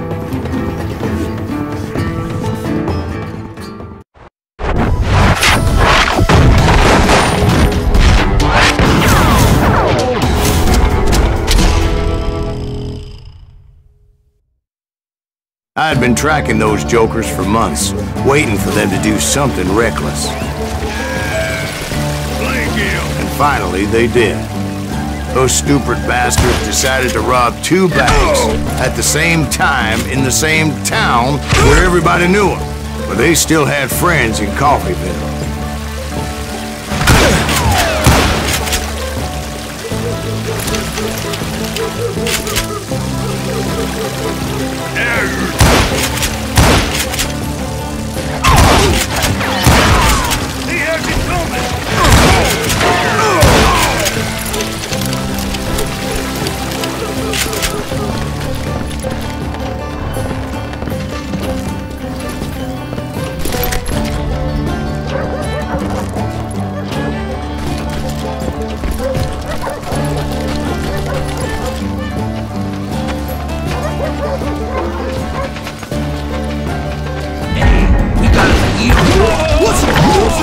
And those friends came after me like a pack of wild dogs, tooth and nail.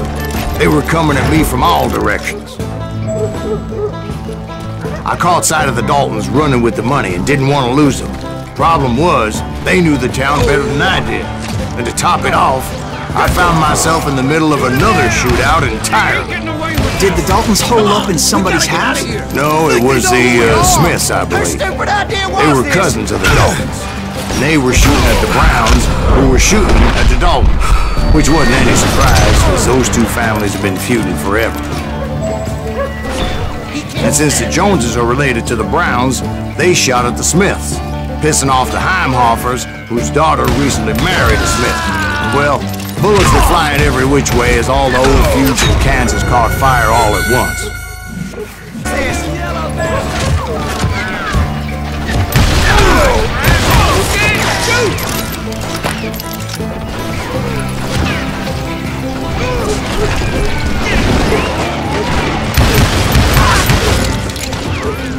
There was a hell of a lot of pissed off people in Coffeyville that day. But that's just the way life is sometimes. Shit happens.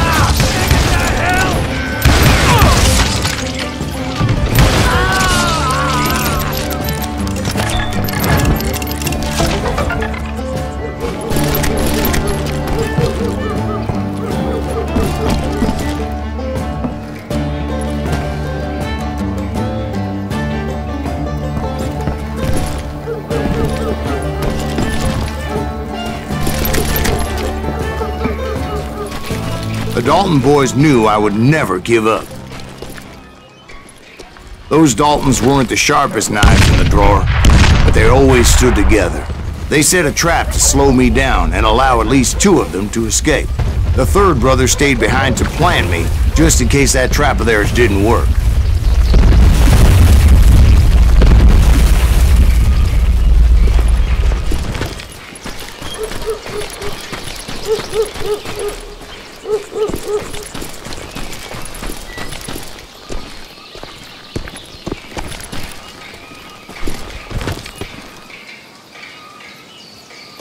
It was Emmett, the youngest, and he decided to stand his ground and face me down. I ain't afraid of you, Silas Reeves. This is where it is for you. He was determined to protect his brothers. And I understood how he felt. Taking me on all by his lonesome wasn't exactly a recipe for a long life.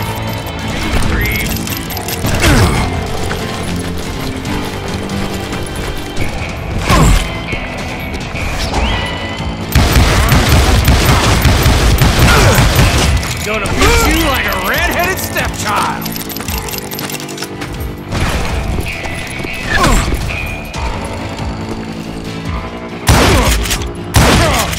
Gonna send you to the moon.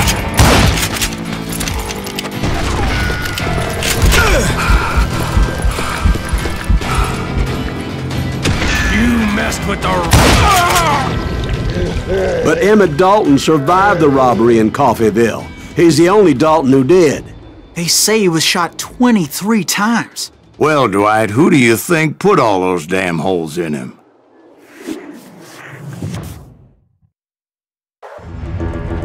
But I have to admit, that boy had grit.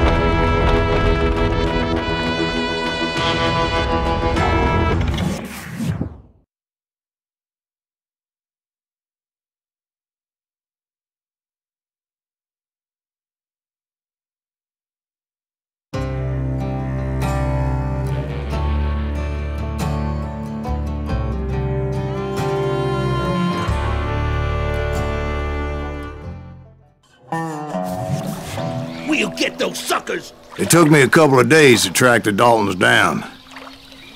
They can't get away with this! And in that time, a whole posse of local vigilantes offered to lend a hand. We'll track him to the ends of the earth. They seemed as determined as me to find those outlaws. But as we headed into those swamps, it was like I had my own private army. There was no way those boys were getting away this time.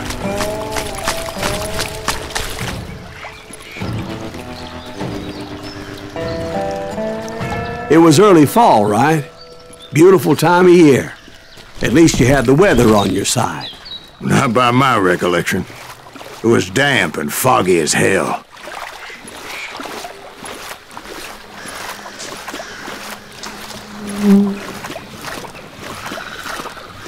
It was tough to stay on a true course, so we kept an eye out for landmarks.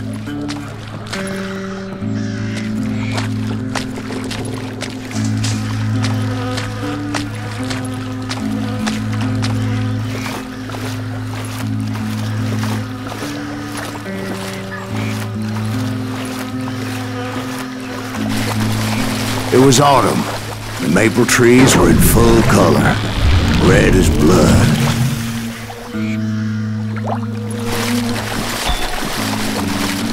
The rains that year were torrential, so the whole area was flooded.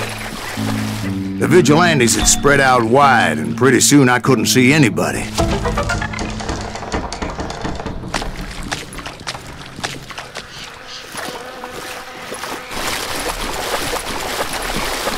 Let them where they stand! Except for some bitches ahead of me wanting to do me harm. So I had to face them alone. I wondered why my compatriots didn't come running when they heard the shots.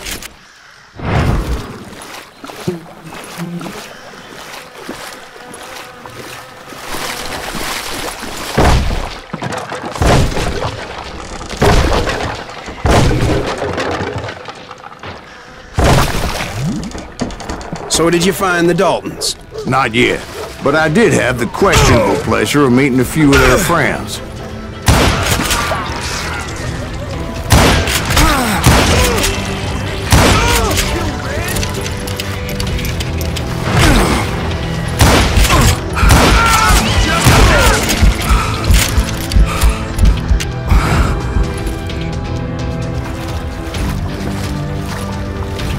The boys had established quite a reputation by that time, so they attracted all manner of riffraff to their cause.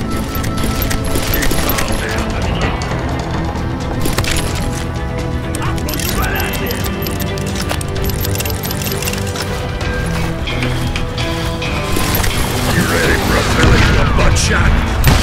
I'm dead. I'm gonna need a girl pad to stick to him. Death is coming for you.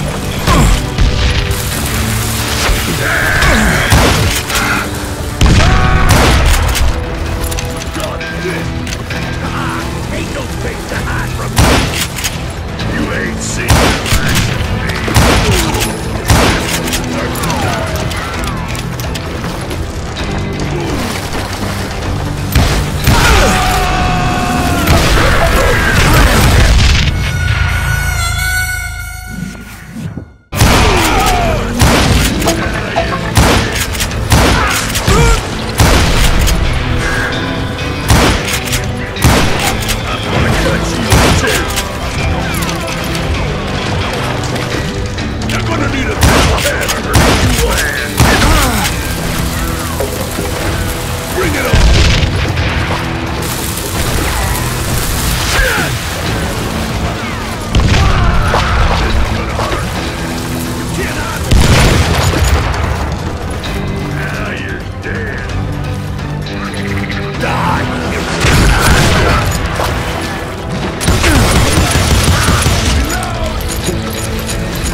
my reinforcements was nowhere to be seen. Point being, I was under serious attack.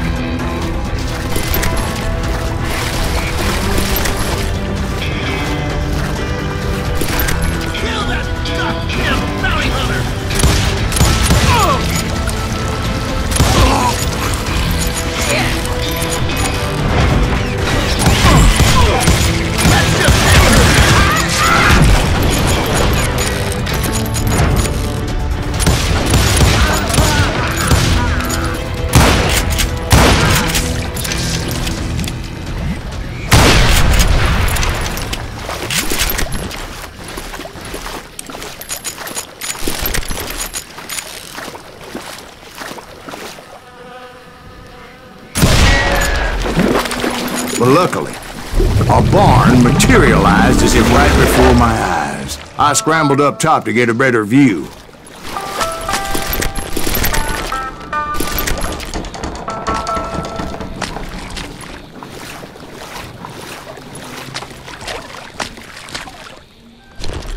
But just ended up falling inside. So, how did you get out?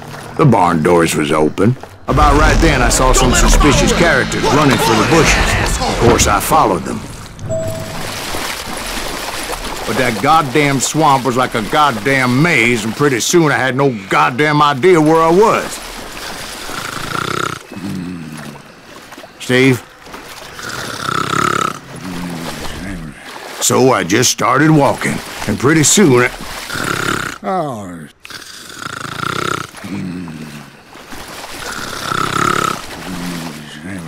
Steve? Steve! Huh? Oh, no, I'm listening. Indians surrounded me from all sides.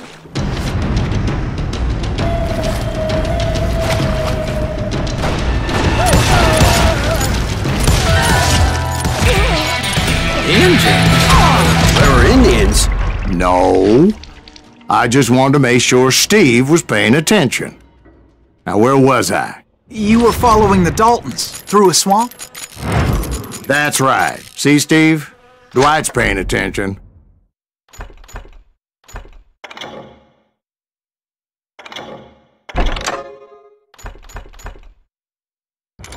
No, I'm listening. I was just resting my eyes. So, where was I? The Daltons. Right.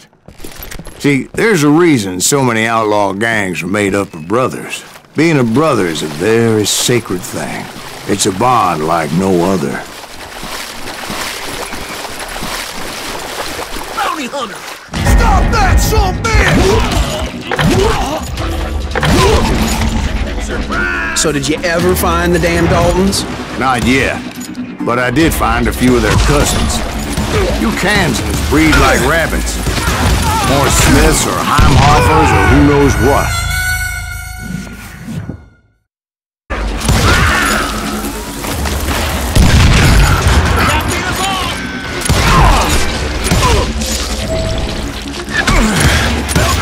But hell, what's more important than family?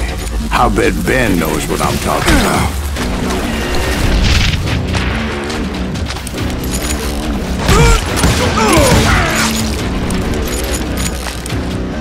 They're gonna bury you in a million pieces.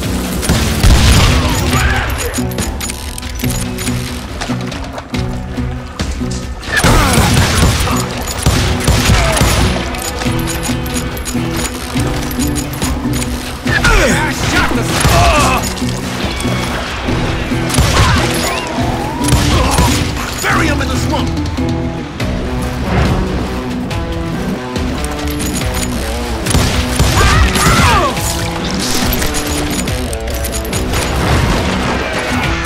Somebody kill that son-of-a-bitch!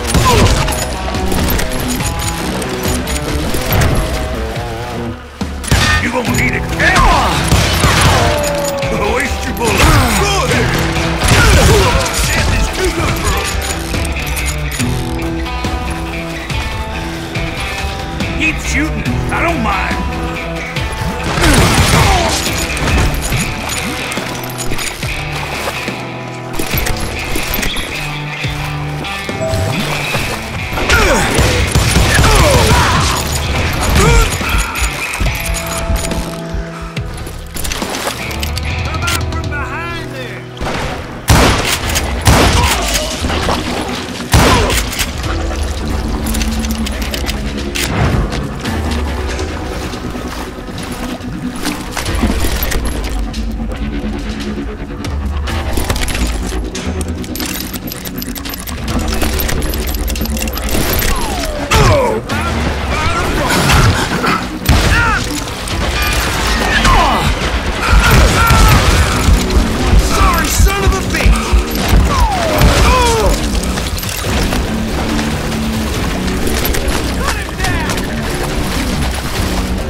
Yeah, you know you can't beat me.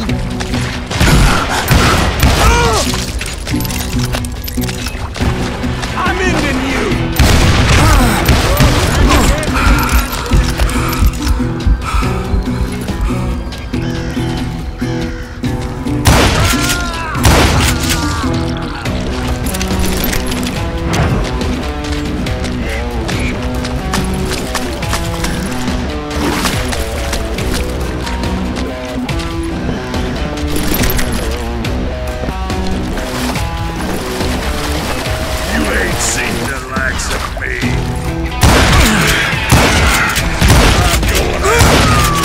I knew those Dalton boys were out there somewhere, standing together against anyone who would threaten them.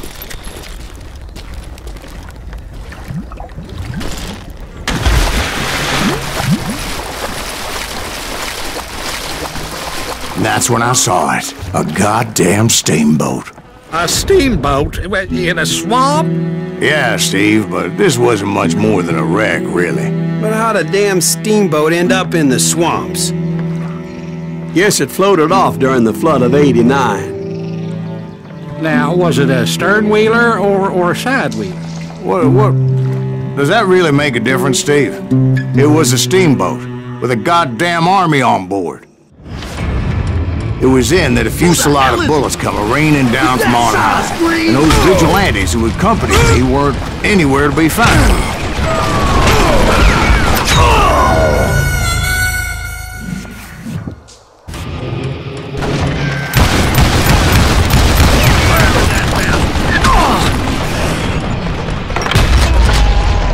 But among those men that were shooting at me, I thought I saw some familiar faces. I gotta reload!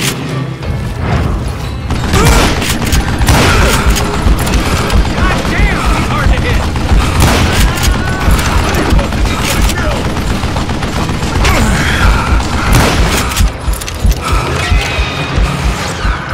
Kill that!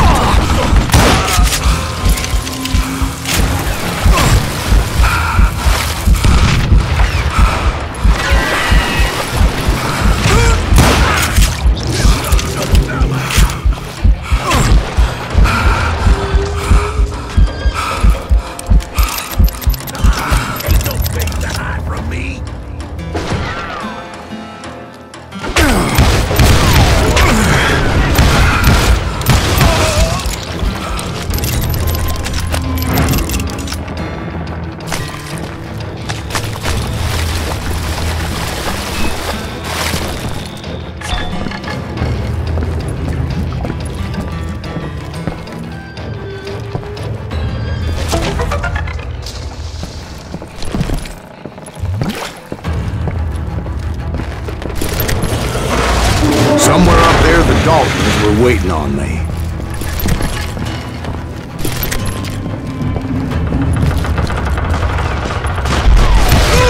Brother, I'm gonna make you pay for that!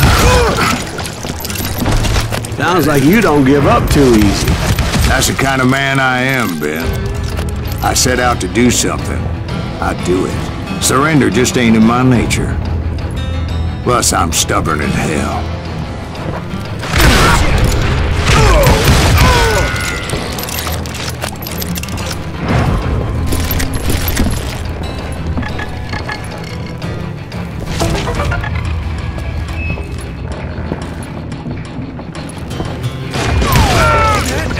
Just kill Red?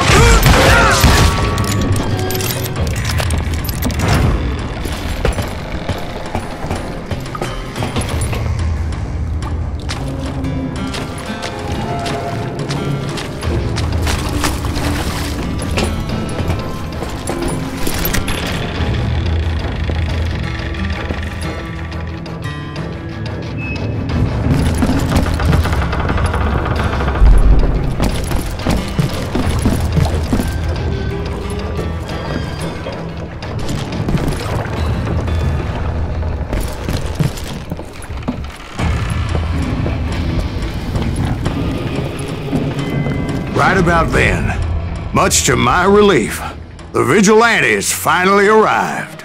Their leader motioned at a cabin in the middle of the top deck. pointing me directly at the Daltons. I finally had them, after months of dogged pursuit. But it turned out that they had me. Take him out! I'm sending you to hell!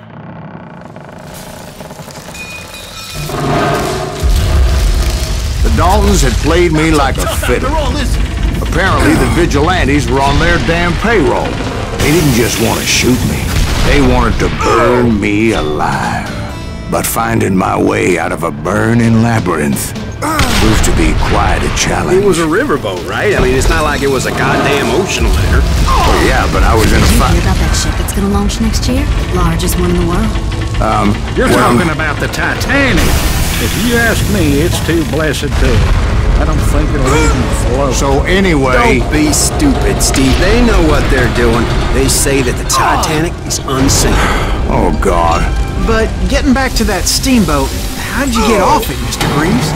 I took in a lot of smoke that day, so I admit my recollection might be a bit hazy. But somehow I managed to finally disembark. I was coughing up smoke and pretty damn pissed. I was done playing games with those boys. It was time to settle this once and for all.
Weren't about to come at me one at a time. They were in this together. Two brothers side by side, determined to take me down. Confident that this time the odds were on their side.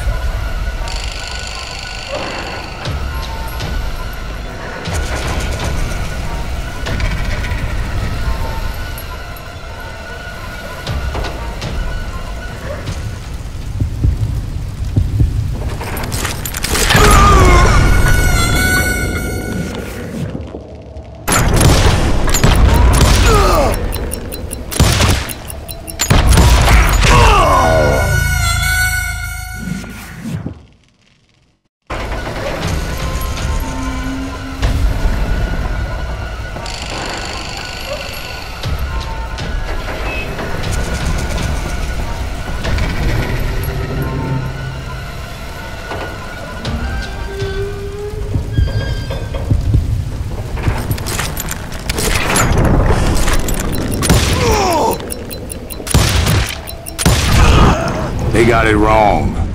A sad end for those two. If they'd only known that Emmett was still alive despite his wounds. Paroled 14 years later, he moved to California and sold real estate and lived off the legend of that fateful day. And the tragic death of his two brothers.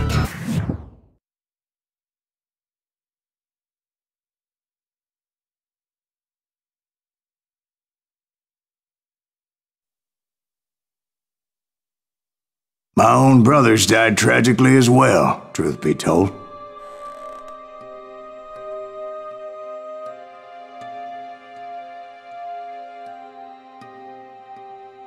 It was 1868, and me and my older brothers were pulling a tidy profit running cattle into Juarez, Mexico. One night after my brothers retired for the evening, I found a little poker game in a cantina with a couple of cowboys. And I just couldn't lose. I even won an old Spanish coin that had to be 100 years old.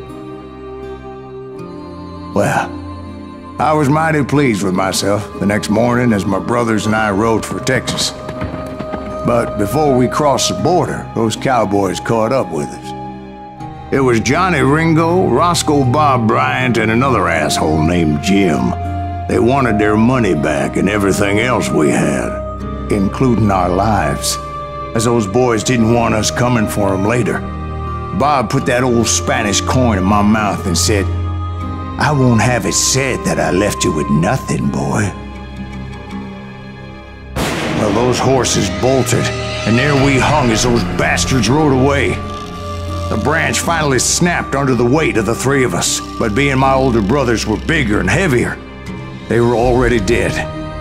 And right then I swore to myself that I would avenge them. Ringo you know about. But Bob eluded me, until I heard he was riding with the Wild Bunch.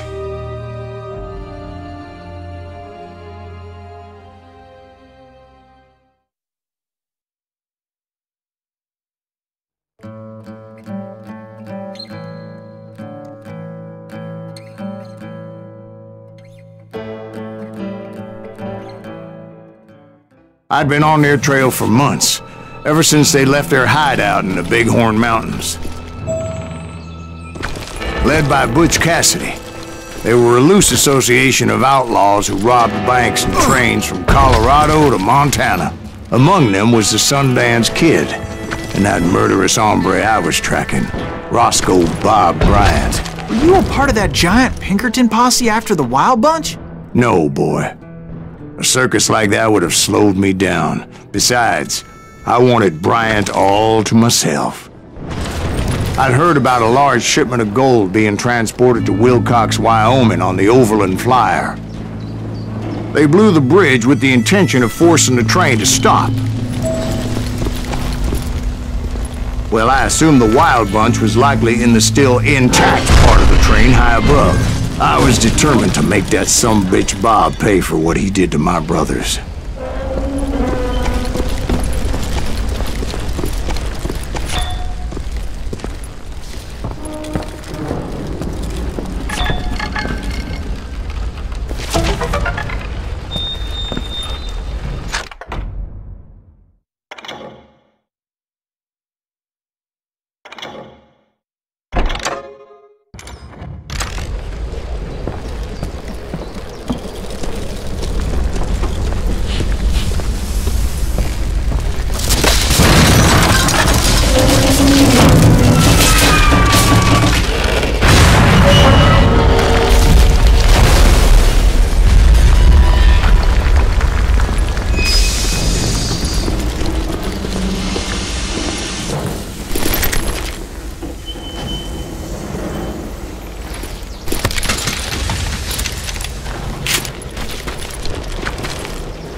Ears are still ringing from blowing up that ridge. What'd you say? I can't hear a goddamn thing. Well, I made my way off unscathed and came upon a few members of the gang and had no choice but to dispatch them. Is that goddamn Pinkerton?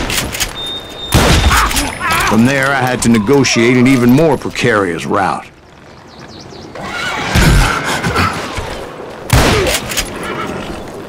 First, I would need to get my ass out of there.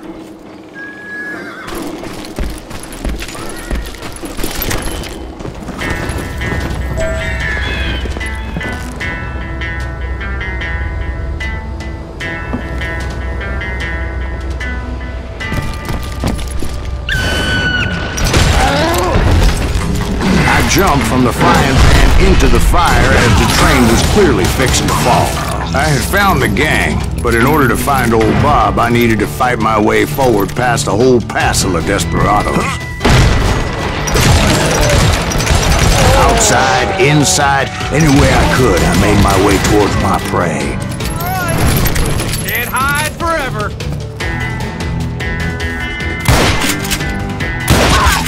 Well, what about the passengers? It was mostly a freight train, as I recall.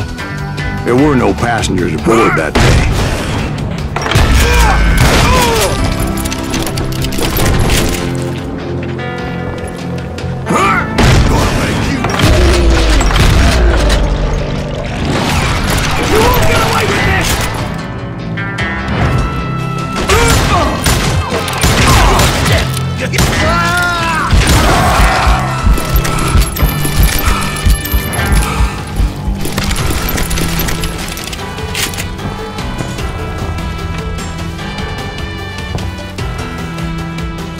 I mentioned before, I am not fond of heights. But I was too busy dodging bullets to worry about falling to my death. Odds were I was likely to die that day anyway. So I was determined to take down as many of those bastards as I could. You better hide!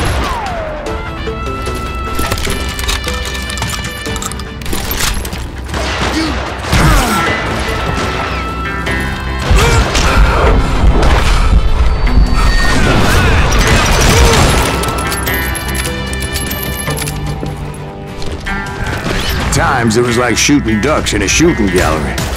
The only difference is these damn ducks shot back.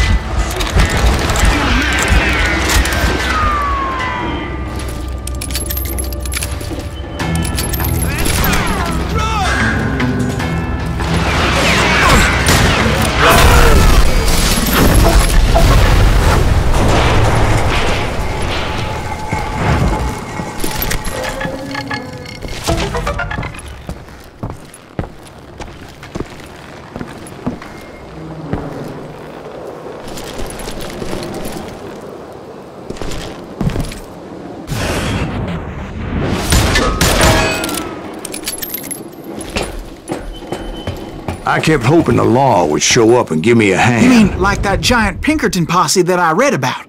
Did they come riding in, guns a-blazing to help?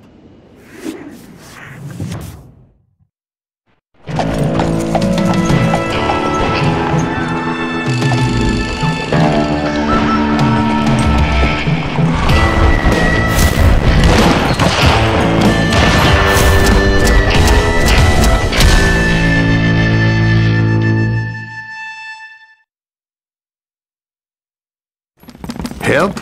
From the Pinkertons? No, son.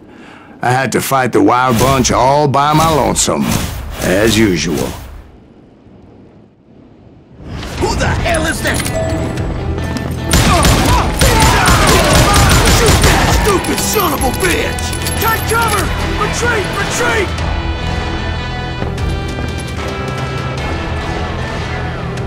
Kill that missing!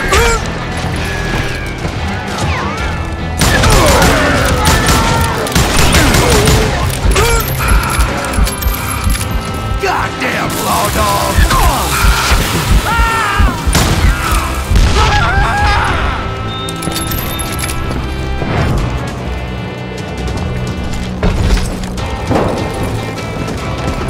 He's killing everybody!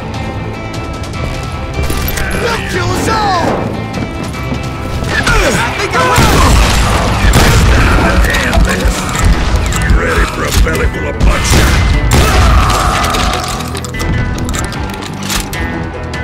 Had enough?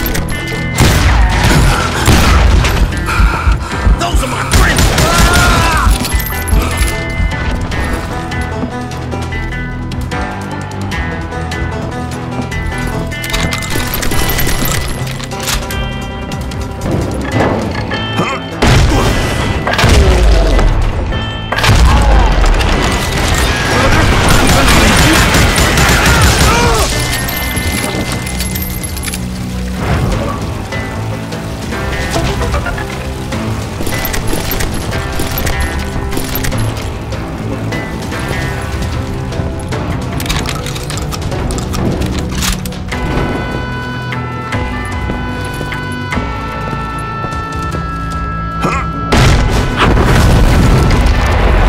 Guess is those dime novels didn't portray this as it happened, did they? Only a few stragglers were left, and I had to cut them down pronto if I was going to stay on old Bob's trail.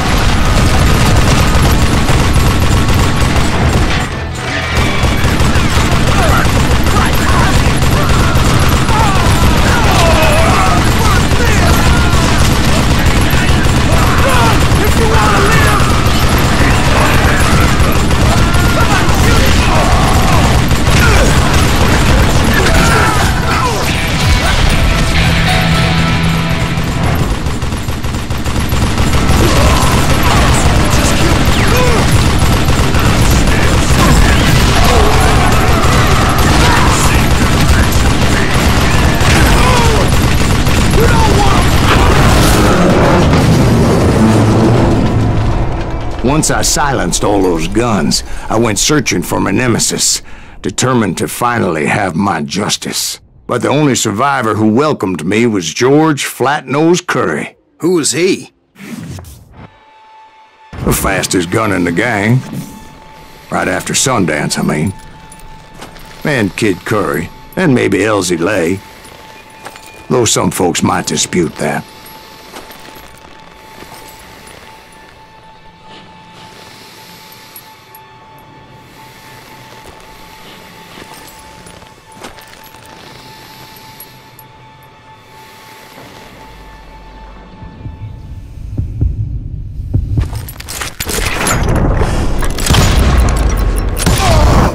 On that very same day, Butch Cassidy and the Sundance Kid decided to leave the Wild Bunch behind and decamped for South America.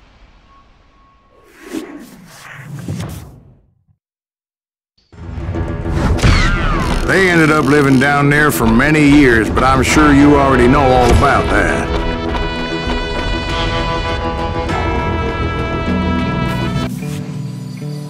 I tried to find Bob Bryant, but it was as if he'd disappeared. Sometime later, I heard the Wild Bunch was back together. Kid Curry escaped from jail, and now he was running the whole shebang. So I took to their trail, as I was still in pursuit of my brother's killer and hoped that he was back with him.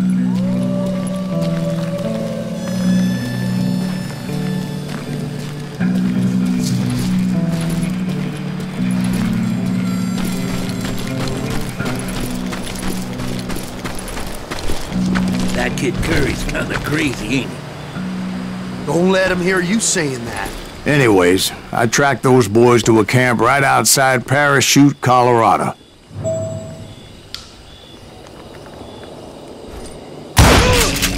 Who's shooting? We're under fire! If we don't kill him, the kid'll kill us!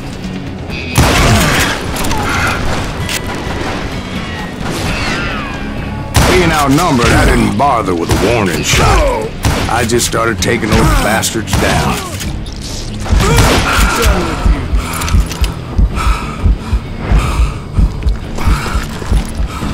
It's you or me?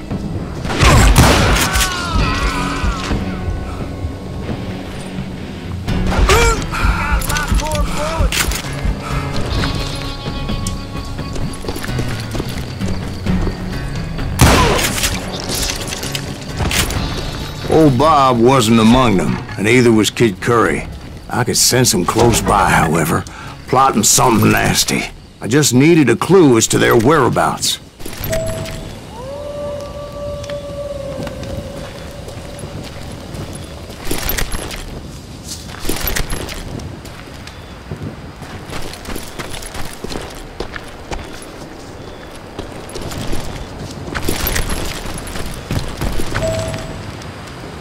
And I found one.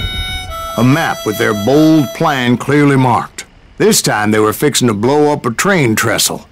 Property of the Union Pacific.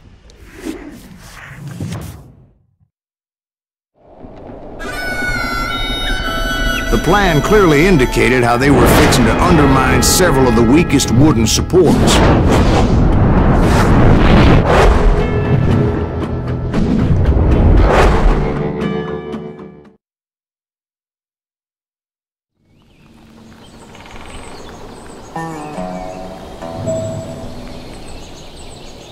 Kid Curry was considered the wildest of the Wild Bunch. It was said that he fathered 85 bastard children, though some say it was only 5.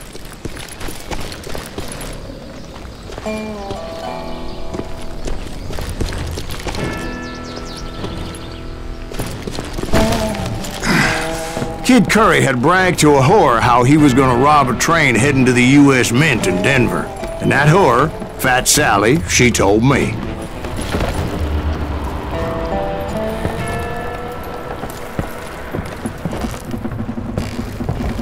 The bridge was rigged with dynamite, so I decided I'd best be careful confronting those bastards.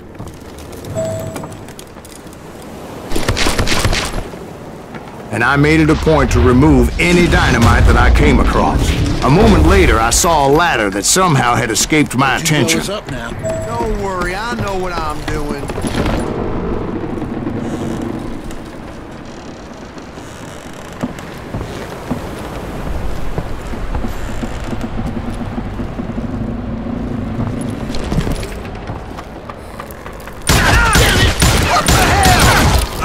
But the Wild Bunch did not take kindly to my presence and attempted to blow my head off.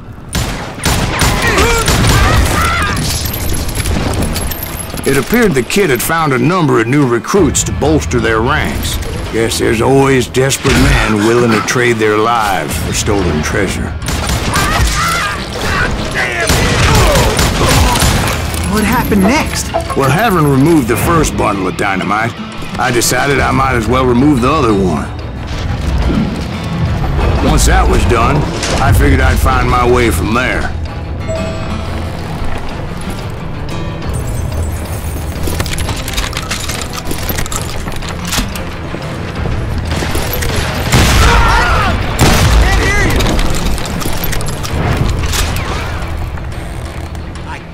Just wanna die.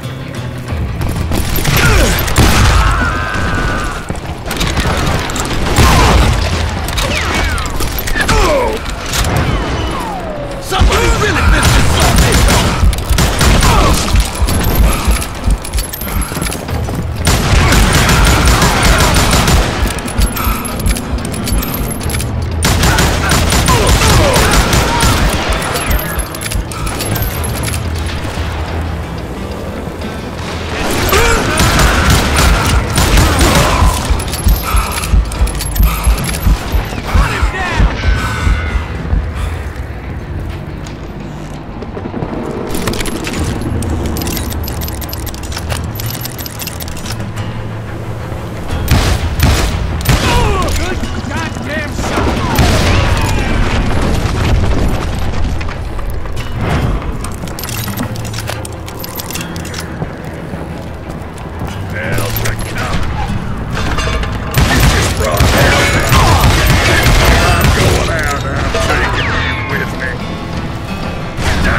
So, what happened then?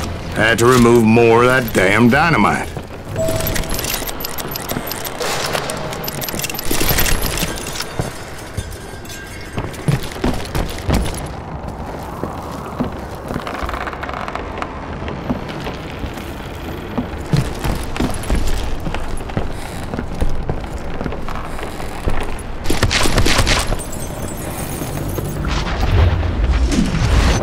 It must have been terrifying trying to make your way across.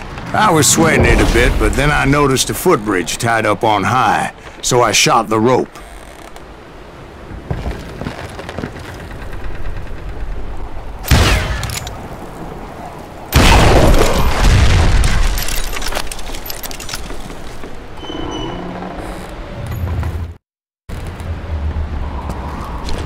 Of course, I had to tread carefully. Otherwise, I could, well, die.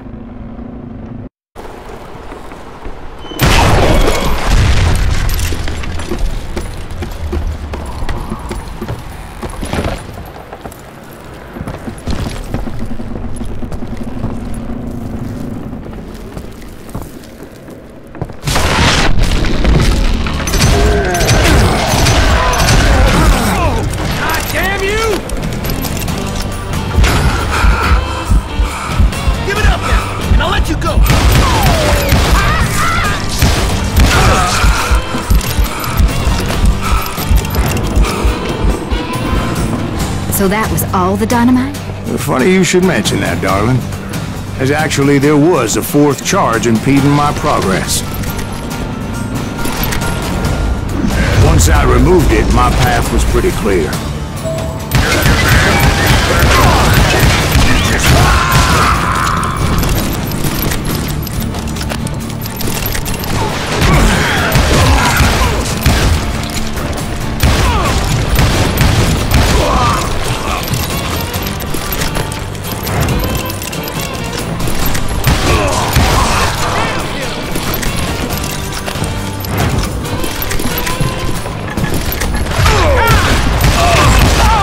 I proceeded onward. I realized that that way just wasn't gonna work. I needed an alternate path forward.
Luckily, I found a cave, and as I made my way back to the bridge, I saw something that concerned me.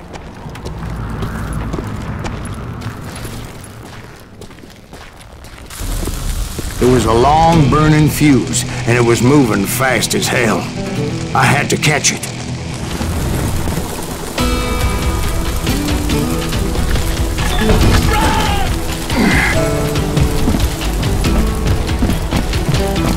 The burning fuse was so damn quick, I had to run like the wind. I almost had it, but no. Thought I was gonna have a coronary when I lost sight of those sparks. My heart was pounding like a sledgehammer. I knew that failure meant boom. Then, finally, at the last moment.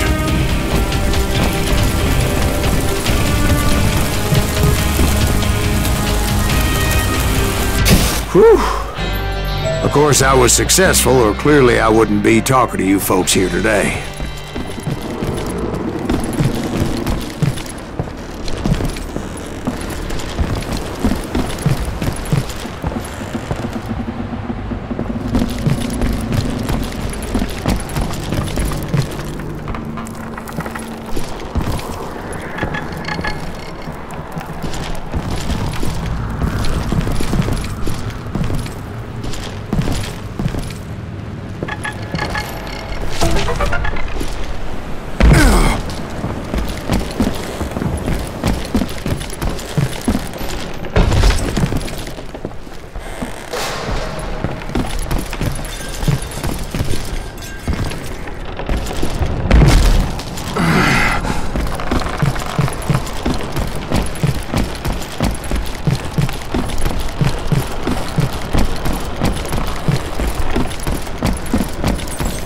Naturally, I removed the last dynamite charge. Well, it was a touching reunion.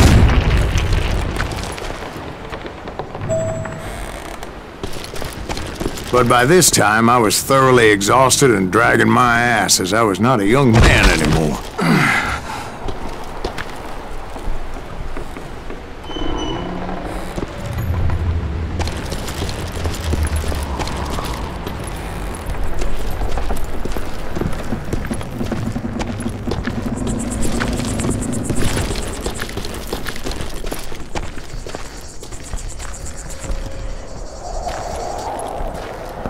That is make him bleed! Send him to her. Finally, I found those boys, or more precisely, they found me. He's crazy! Curry asked me! No!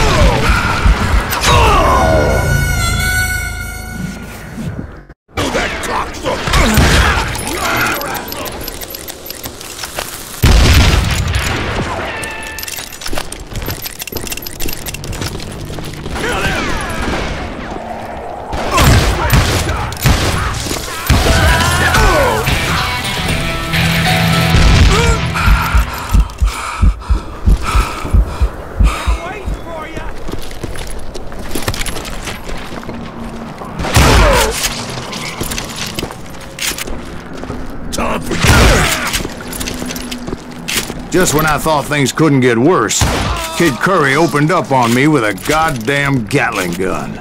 It was hidden in this tunnel and pretty well shielded.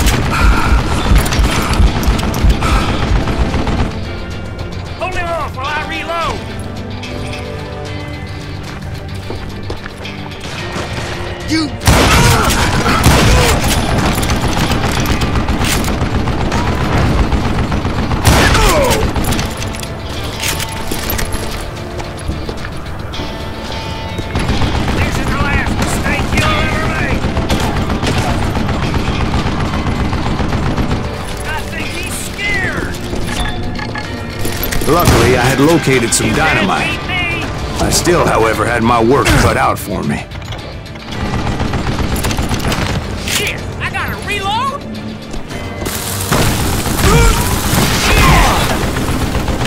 That smells like a killie!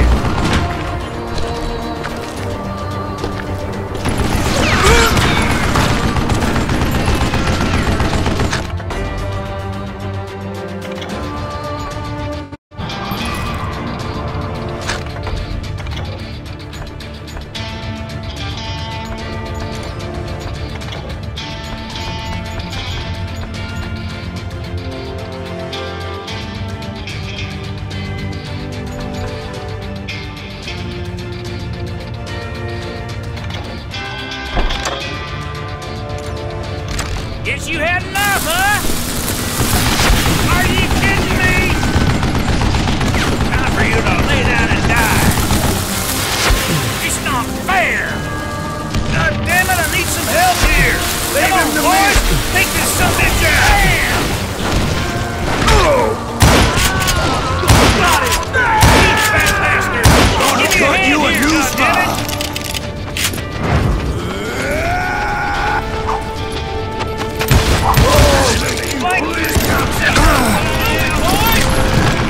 This is gonna hurt!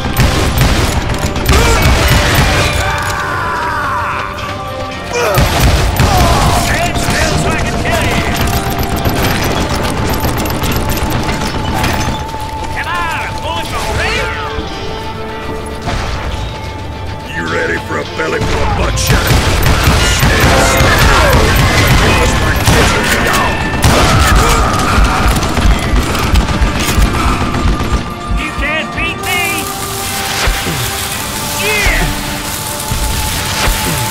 Eventually, I brought that tunnel down. And that's when I met Kid Curry himself. He had decided to stop pussyfooting around and deal with me personally.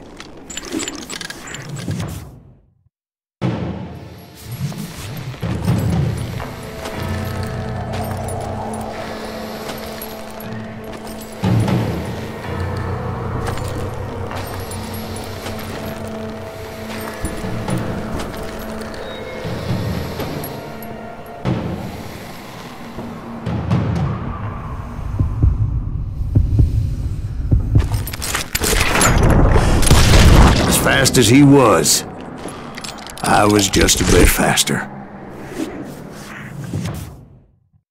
And as he lay wounded, I demanded to know the whereabouts of Roscoe Bob Bryant. He shouted at me, "Is that what this is about? Bob went with Butch and Sundance to South America. You ain't never finding him."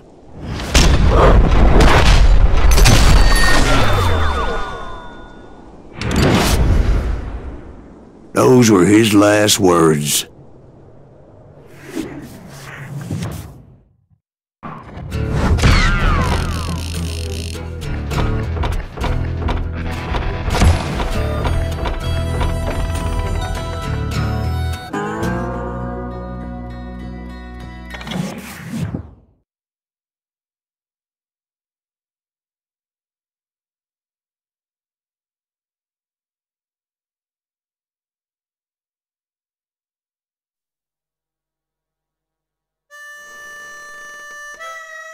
So, Bob Bryant got away? I knew I'd never find him in South America. What about the other killer? Yeah, you kinda glossed over that one. Well, I found Jim not long after my showdown with Ringo. At the time, he was riding with the James Younger gang. Did I neglect to mention that?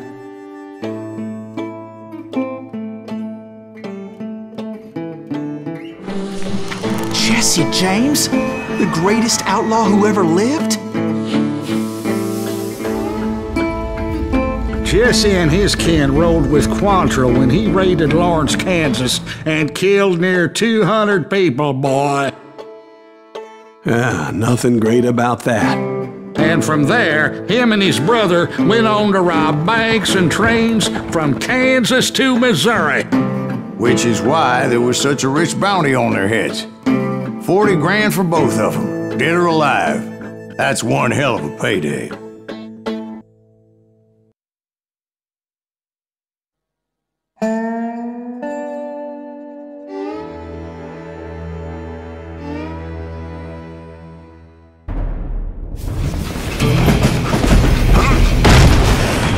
Confronted them as they were robbing a train. Bullets were flying at me from every which way. But I knew I'd have to fight my way forward if I was gonna find this Jim.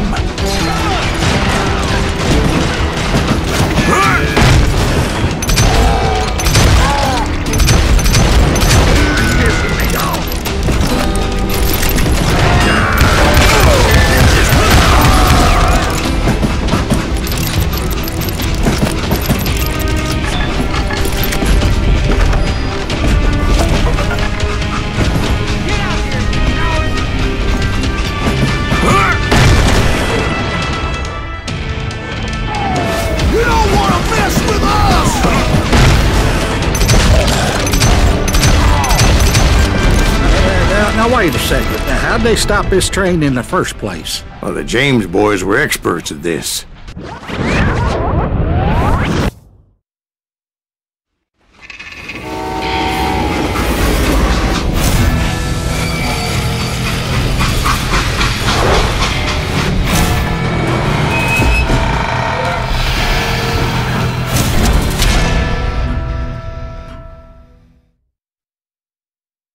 They hopped a freight train, having heard there was a big payroll in the express safe.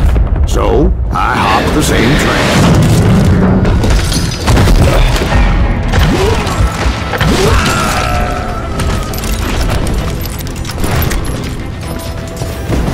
The James Younger gang was decimated after that little fiasco they had in Northfield, Minnesota. So Jesse needed more men and took on the killer I was after, along with a host of others. I was hoping to find my man and put a bullet in his head. Climbing around that train, I must have swallowed 100 damn bugs before I reached that... The James Younger gang pulled the first train robbery west of the Mississippi. Sounds like you hold them in high regard. Everyone knows they were the most famous outlaw gang ever. And you took them all on by your lonesome. Again. I'm finding this all a little hard to swallow, friend. Well, maybe you need to wash it down with some whiskey. By the way, did I mention that that train was flying down those tracks like a bat out of hell? Come and get us! Show yourself, coward!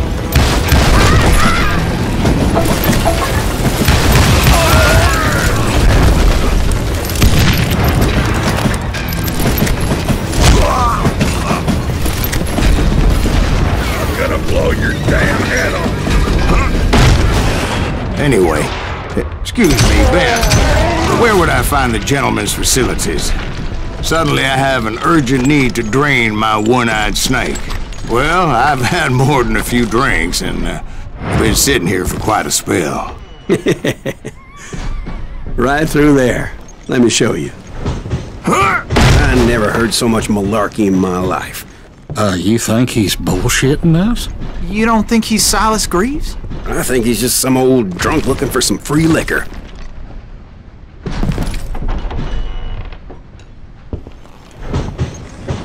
I don't know, Jack. I think I believe him.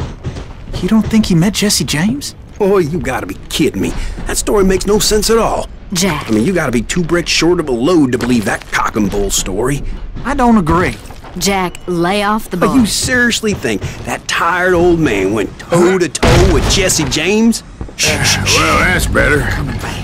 Did I mention that this Jim was married to the infamous Belle Starr? Of course, I didn't learn that until later. Anyway, I made my way forward the best I could. Around the sides, over the roof. At some point, some sumbitch saw me and shouted out, "It's the damn Pinkertons!" It's a damn Pinkerton! Now, I never worked for that limey cocksucker, but I guess they assumed I was one of his assassins. So it's no wonder each and every asshole on that train wanted me dead. Everybody's always mistaking you for somebody else, aren't they? Why is that, I wonder? Shoot that stupid son of a bitch!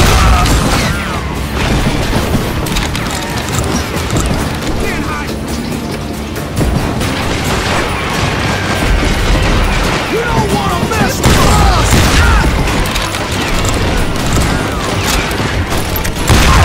God damn you!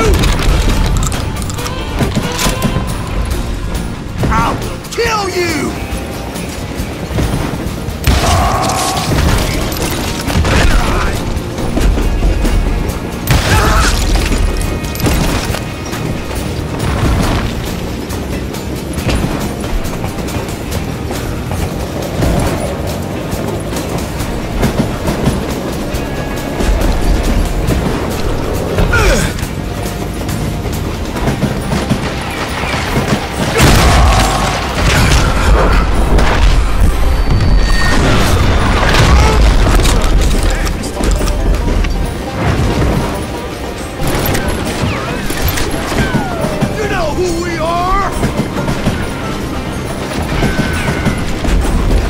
I came across a flat car piled high with logs and had to come up with a creative way to make my way forward.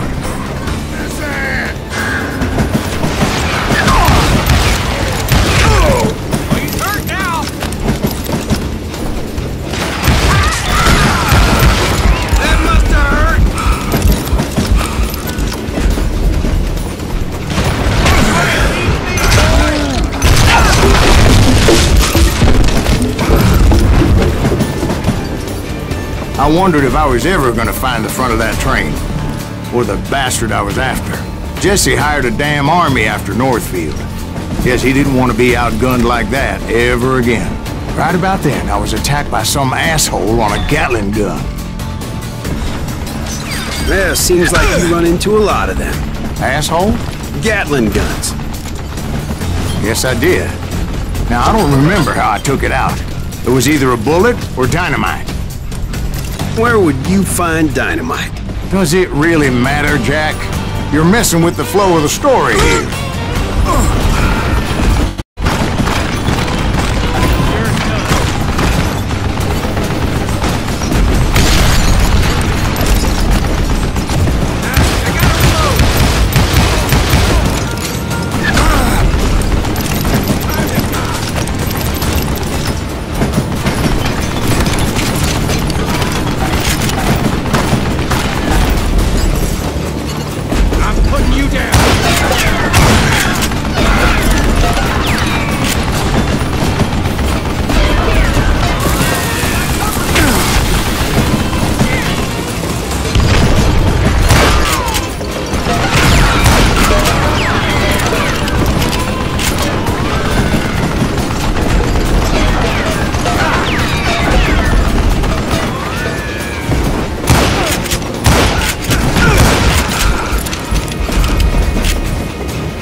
I was looking for Jim and shooting any son of a bitch stupid enough to get in my way. And that included Jesse James himself. You ain't seen nothing.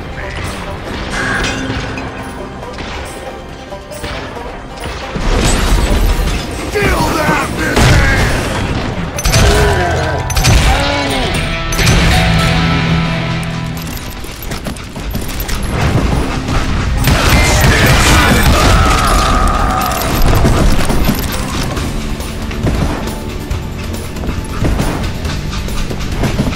There sure were a lot of men determined to die that day.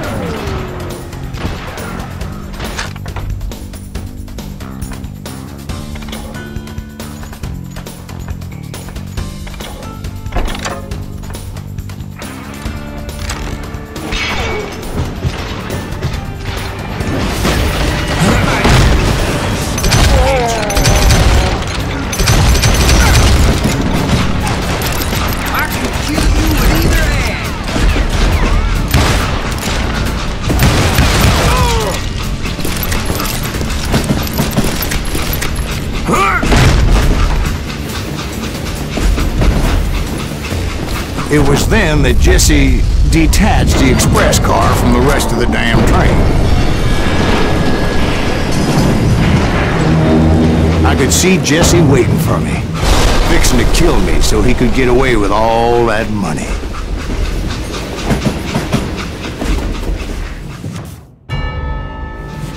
You had a showdown with Jesse James? Of course he didn't. Everybody knows that Jesse was killed by Bob Ford. Yeah. Jesse went out like John Wesley Hardin. Coward shot him in the back of the head. Guess it doesn't matter how far you run, does it, Ben? Your past always catches up with you.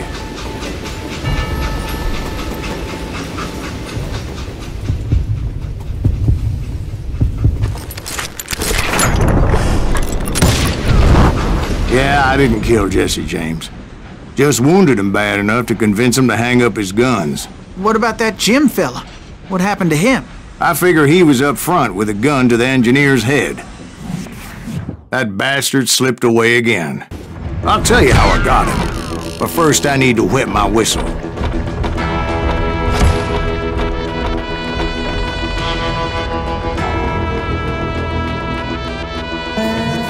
After my showdown with Jesse, I continued to track his brother, Frank, and that sumbitch Jim. I followed those bastards into the high mountains as they were going to ground. What mountains would that be? Somewhere in the Ozarks, I believe. The perfect place to hide out from the authorities.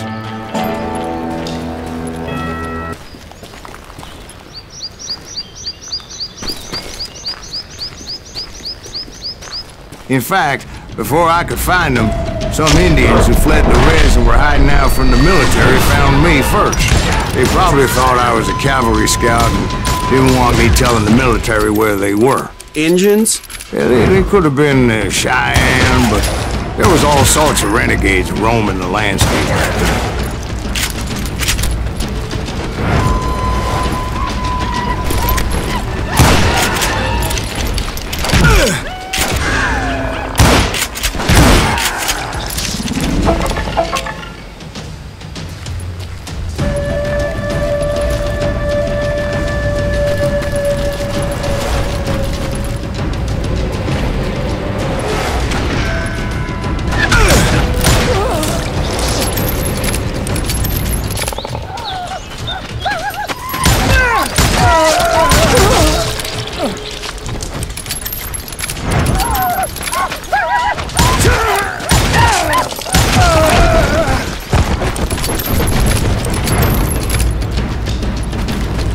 Hey, how about another whiskey, Ben?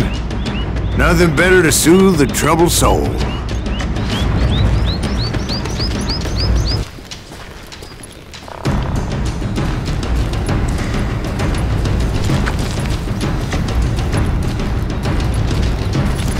Now, where was I? Indians, right.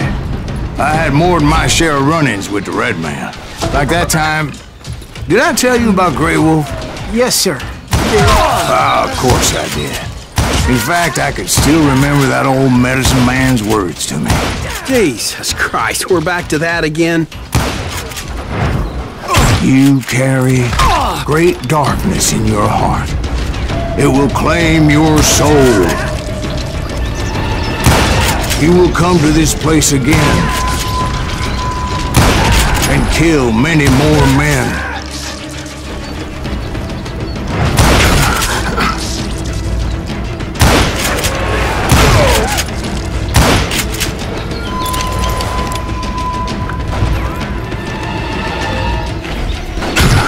Darkness will grow until it consumes everything you are.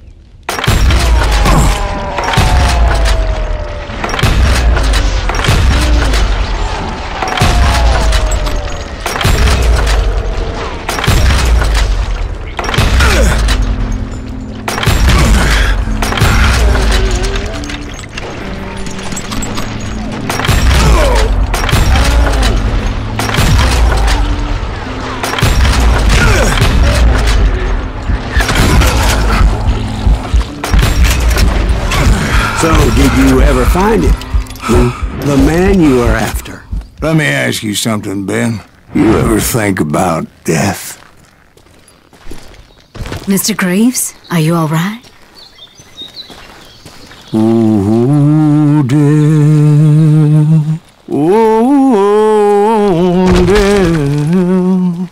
Won't you spare me over till another year? What is this that I can't see, with ice cold hands taking hold of me?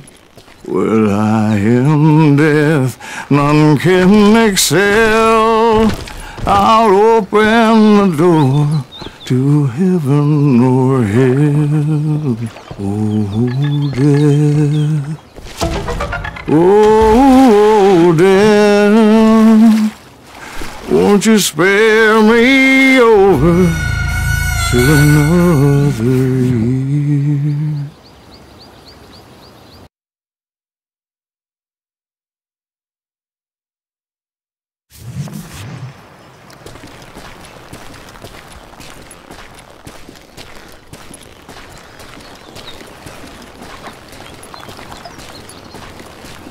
Oh, death, someone would pray.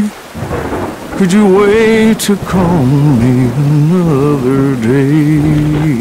No wealth, no land, no silver, no gold. Nothing satisfies me but your soul. Oh, death. Oh, death, won't you spare me over till another year? So are you going to answer the question? What question is that? Jim Reed. Did you ever find him? Reed was indeed that son-bitch's surname. That's right, Ben. A despicable character. I remember him laughing like a hyena that cold morning they lynched me and my brothers. He was intent on avoiding my vengeance, but nothing was gonna stop me. Nothing.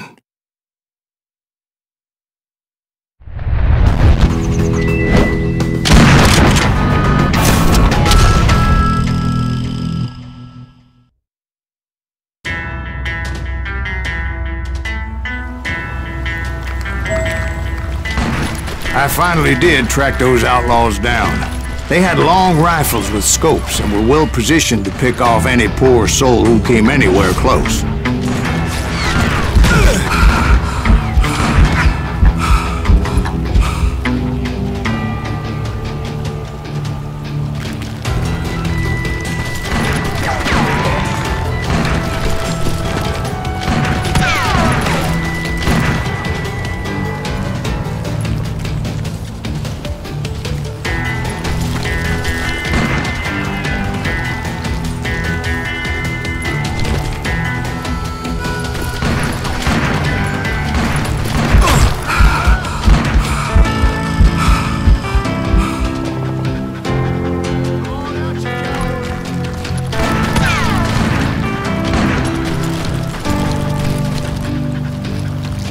I'm guessing Frank James believed I was responsible for the demise of his brother Jesse. I couldn't really disagree with the man, as I thought Jesse was dead then as well.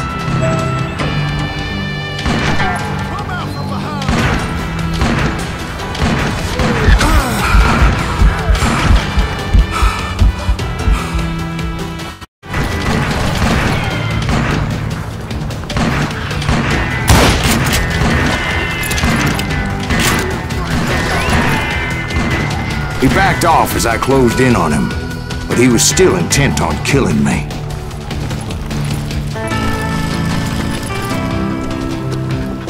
And when I closed in on him again, he backed off again, looking for a better angle on me.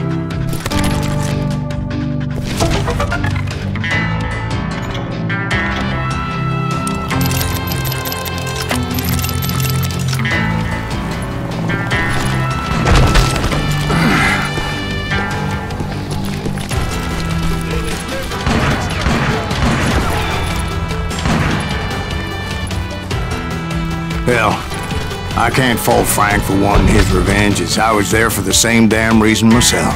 At this point, I'm guessing you think Silas Greaves is a worse murderer than Jim Reed ever was. No, sir. A man who spent half his life killing somebody's brothers, fathers, sons. I think you were just looking for justice, sir. Is that what I was looking for, Dwight? Is that what it was? Justice?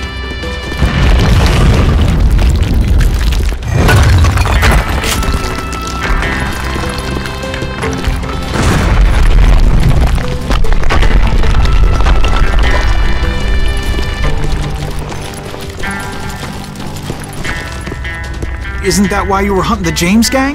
The James gang. Right. I finally found Frank holed up in his mountain cabin, and he was determined to have me dead. It was a pitched battle that could have gone either way. Luckily, I had some dynamite in my possession. Dynamite? On your person? A few sticks, just in case. It's always good to be prepared. Right. I'm just laying out the facts as I remember them, Jack. That son of a bitch! Take him out! He's just one man! Put him down! I want that bastard dead!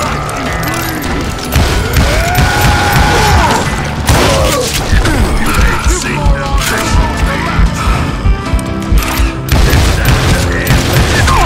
I'm gonna blow your damn head off!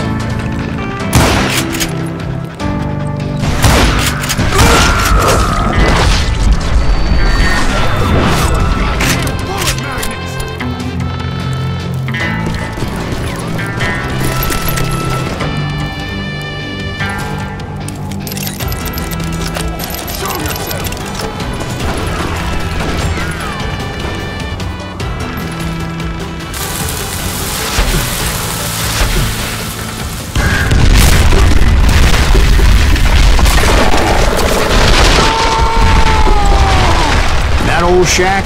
Well, it went tumbling right off that cliff. With Frank James still in it? Yes, sir. But Frank James is still alive, living in Missouri, showing folks around the family farm for 25 cents a tour. I didn't say he died in the fall, now did I?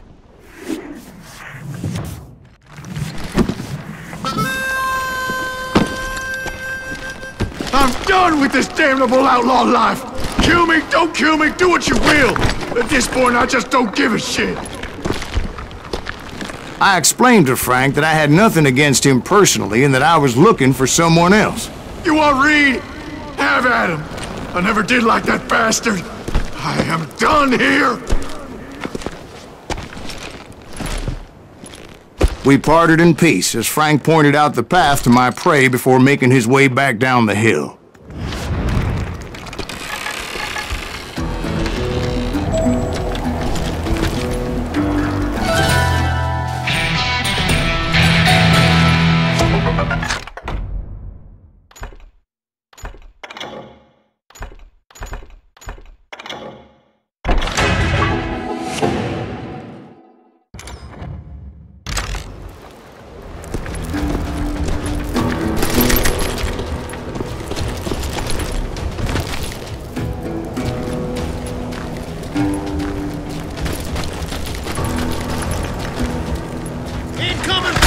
So, what happened with Reed? Well, I finally found the last of the gang hiding in a nearby cave. First, I had to dispatch the lookouts. But I was determined not to let that murderer escape my revenge again.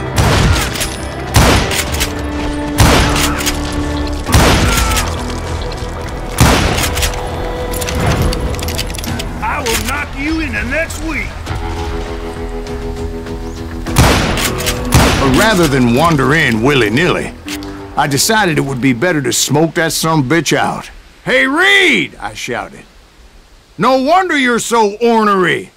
Can't be easy being married to Belle Starr. While you're off providing for the family, she's spreading her legs for every Tom, Dick, and Cole Younger. Not an attractive woman exactly, but very friendly. At least she was to me." Son of a bitch!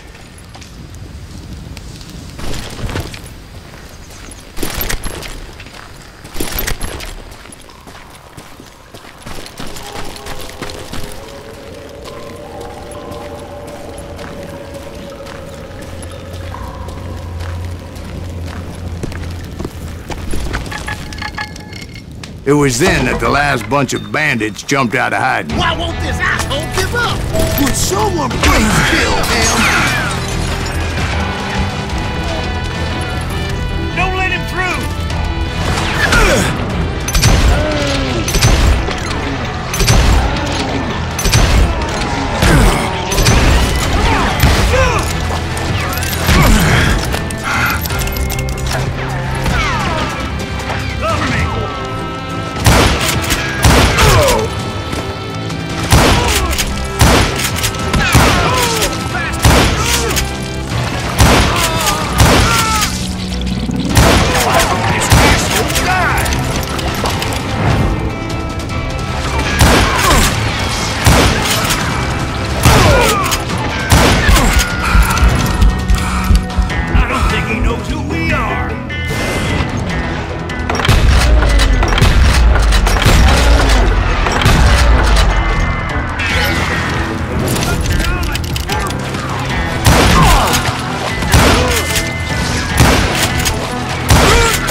Eventually, it was just me and Reed.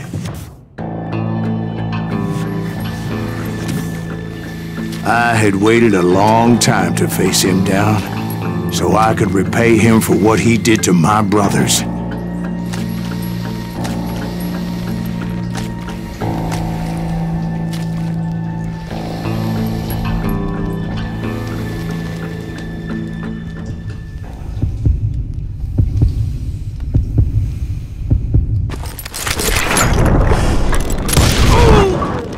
And repay him I did.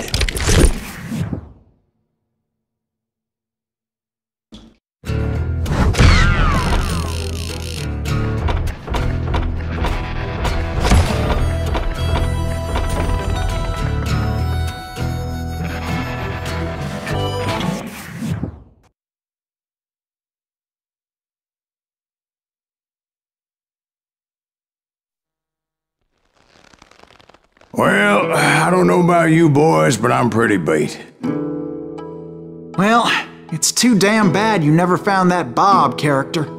Seems a shame he never had to pay. Well, funny thing about that, I did have one more chance at him.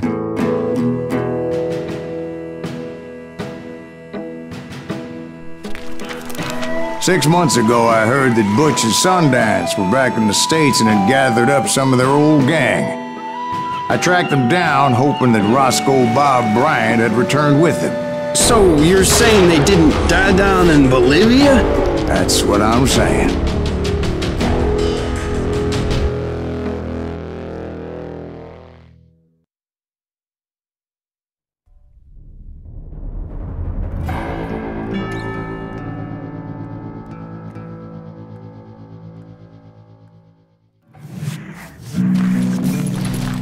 40 years I had waited to get my hands on the last of my brother's killers. Not even an army of demons could have stopped me now.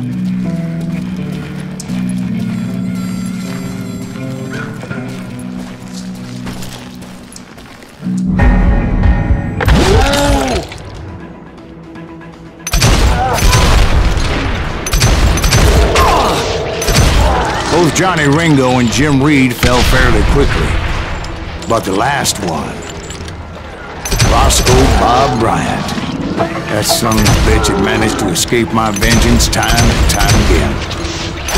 I couldn't even be certain I'd recognize him after all those years. By now, he had to be close to 70. But for all you know, he could have been dead.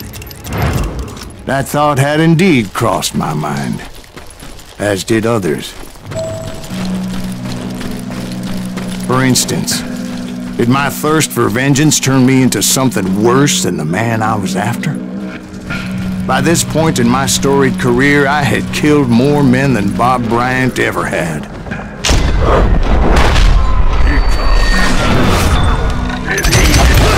Nothing could stop me from taking his life. I'd been after that killer forever. From the time I rode with Billy the Kid. But that chapter of my story you already know. Chapter of that fairy tale, you mean? Suddenly it was 1910. Here I was, an old man roaming a ghost town dead almost 2 decades. The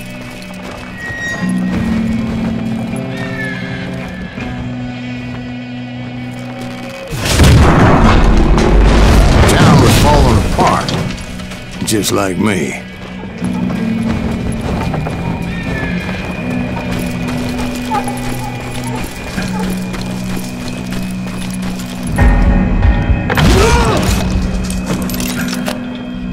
But I wasn't about to call it quits.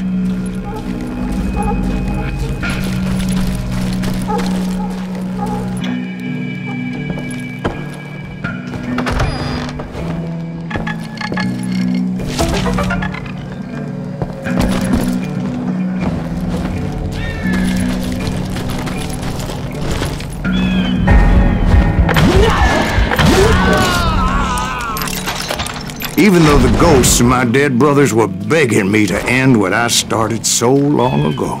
Mr. Graves, are you all right? Would you like some water? The Wild Bunch knew I was there. They were after a treasure they had hidden before they fled, buried in the grave of a dead amigo. Some folks think the town is haunted, so they figured there wouldn't be many people poking around. I intended to fill that grave with Bob Bryant's corpse. But like I said, the bandits knew I was on to them.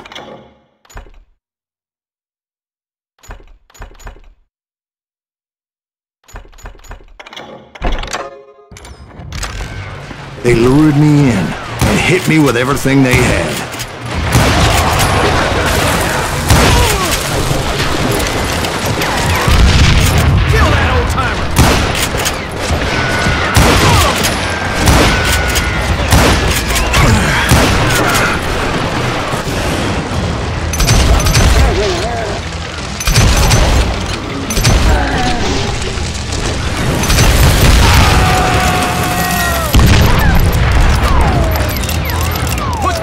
In the ground.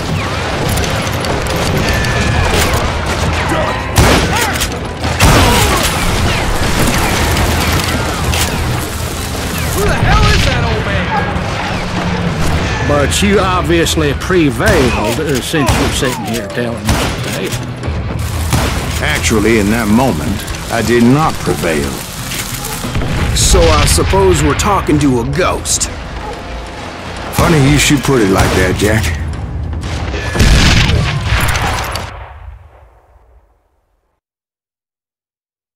Because when I woke up... from the dead? There was silence all around me.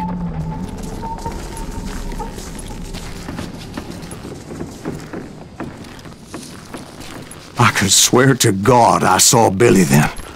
Billy who? Billy the Kid. William Bonney. He was shooting at me from a rooftop. Here, and there, and even over there. So I am right. You are touched in the head. Mr. Greaves, perhaps we should switch you to coffee? You see that old Indian again, too? No, but I did see Billy's killer, Patrick Floyd Garrett. He came at me guns a-blazing.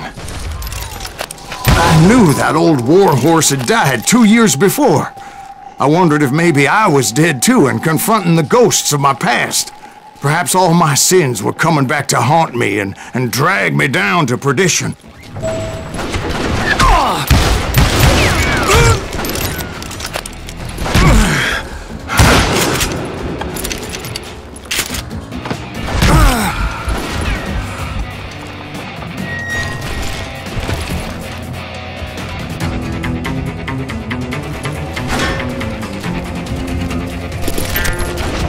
I saw Henry Plummer throw dynamite at me.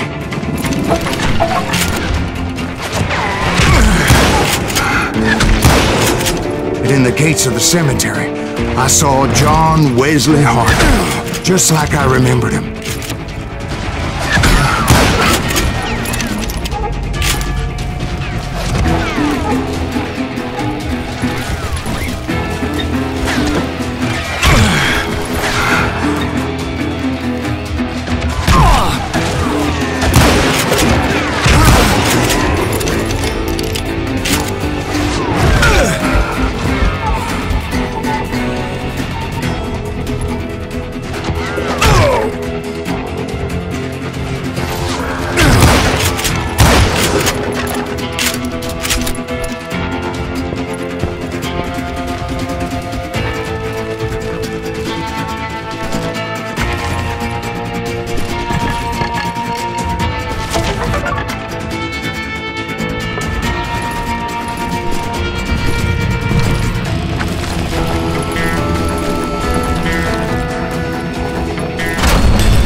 Robert Ollinger appeared with his terrible double-barrel shotgun.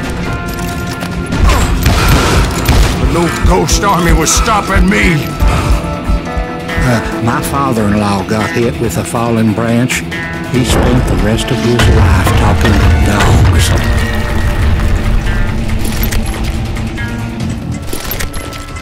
Newman Hayes Clanton, William Brocious, John Peters Ringo, they all wanted me dead.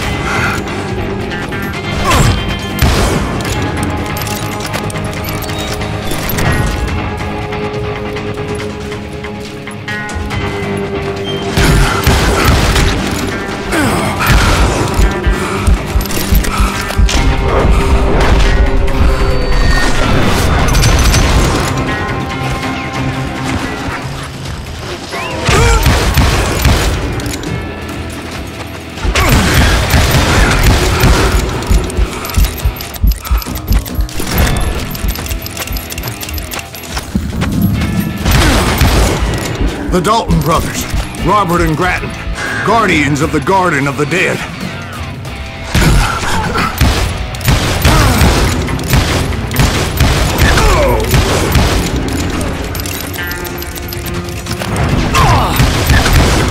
George Curry and Harvey Logan, alias Kid Curry, both thirsty for vengeance from the great beyond.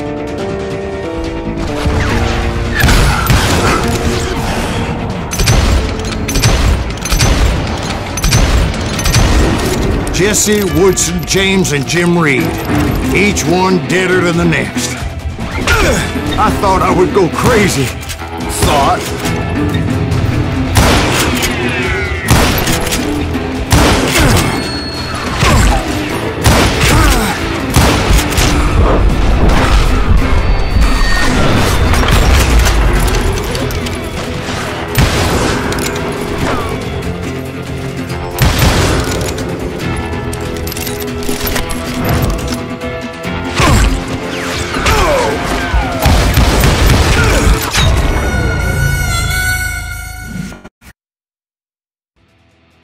The Dalton brothers, Robert and Grattan, guardians of the Garden of the Dead.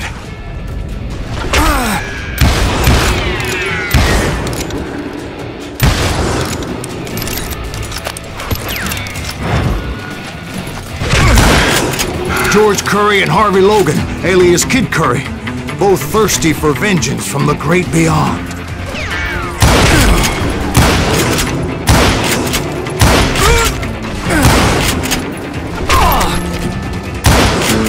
Jesse, Woodson, James, and Jim Reed. Each one deader than the next.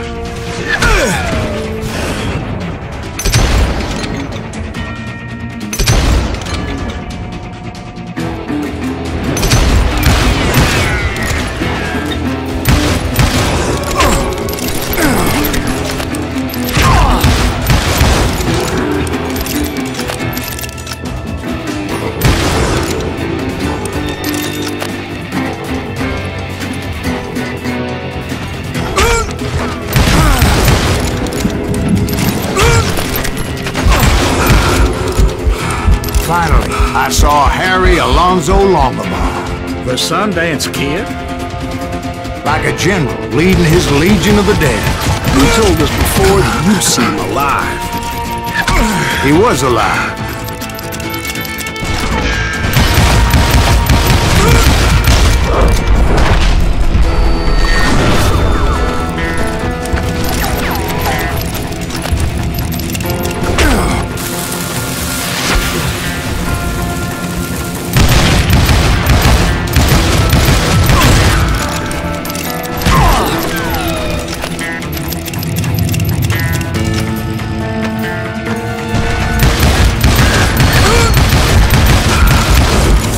Then I heard a voice call to me from afar. It was Robert Leroy Parker, a.k.a. Butch Cassidy, coming at me from out of the fog.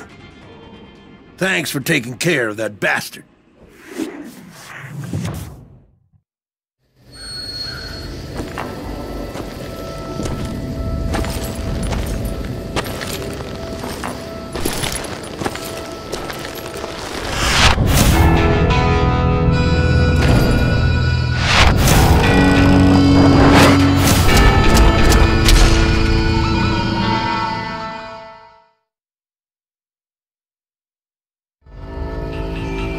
But the kid wasn't quite deceased.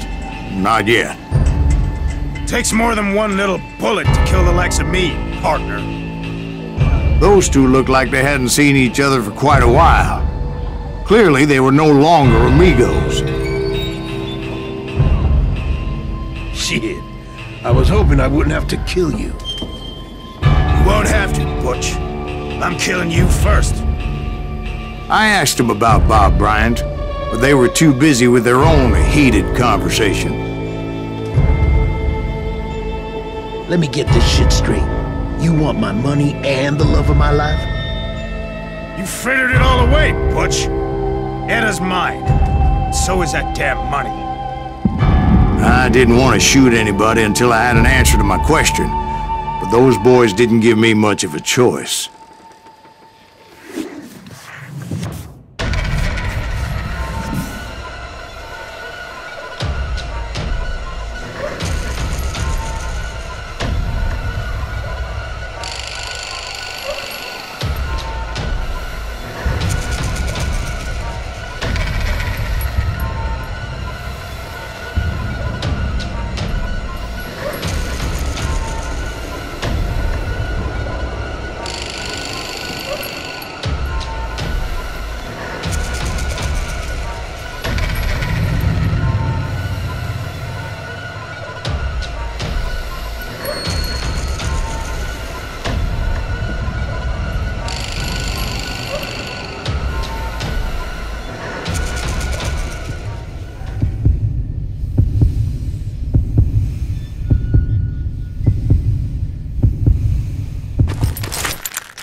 Butch Cassidy and the Sundance Kid died there in that cemetery not 6 months ago.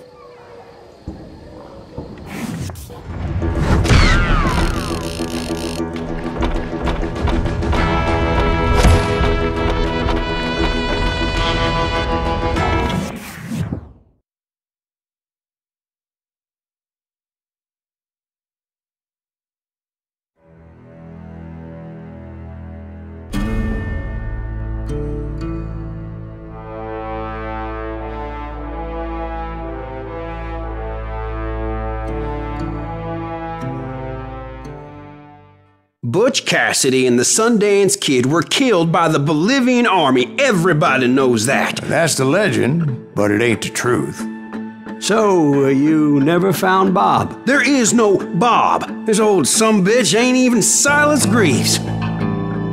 Sir, is that true? Have you been pulling our legs this whole time? Well, not the whole time. Oh man, I think you've worn out your welcome here. Maybe you're right, Jack. Maybe it's time to pay. You see, Ben, or should I say Bob, your past always catches up with you. I was a different man back then, crazy. Drinking, I've changed my ways, I swear to you. If I could turn back the clock, But you can't, Bob.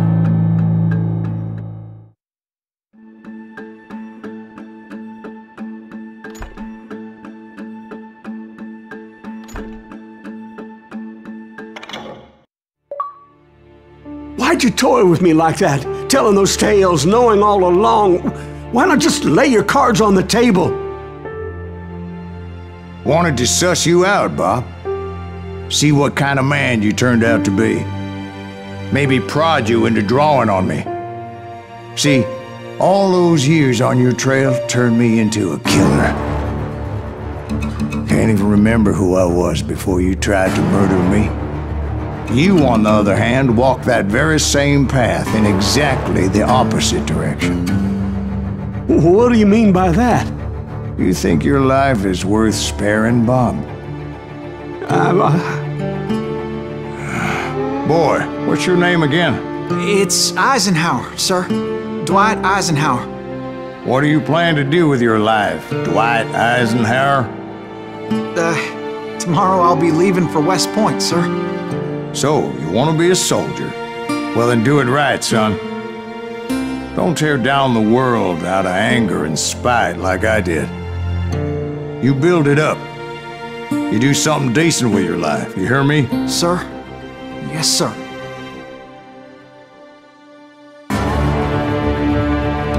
I won't have it said I left you with nothing, Bob.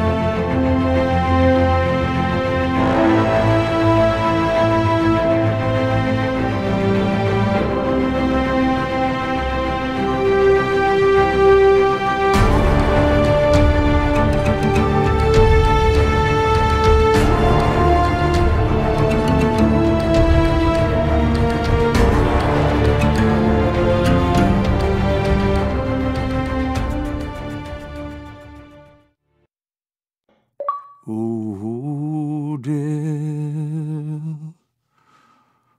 Oh, dear. Won't you spare me over till another year?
There are men who fear legends, but a man legends fear.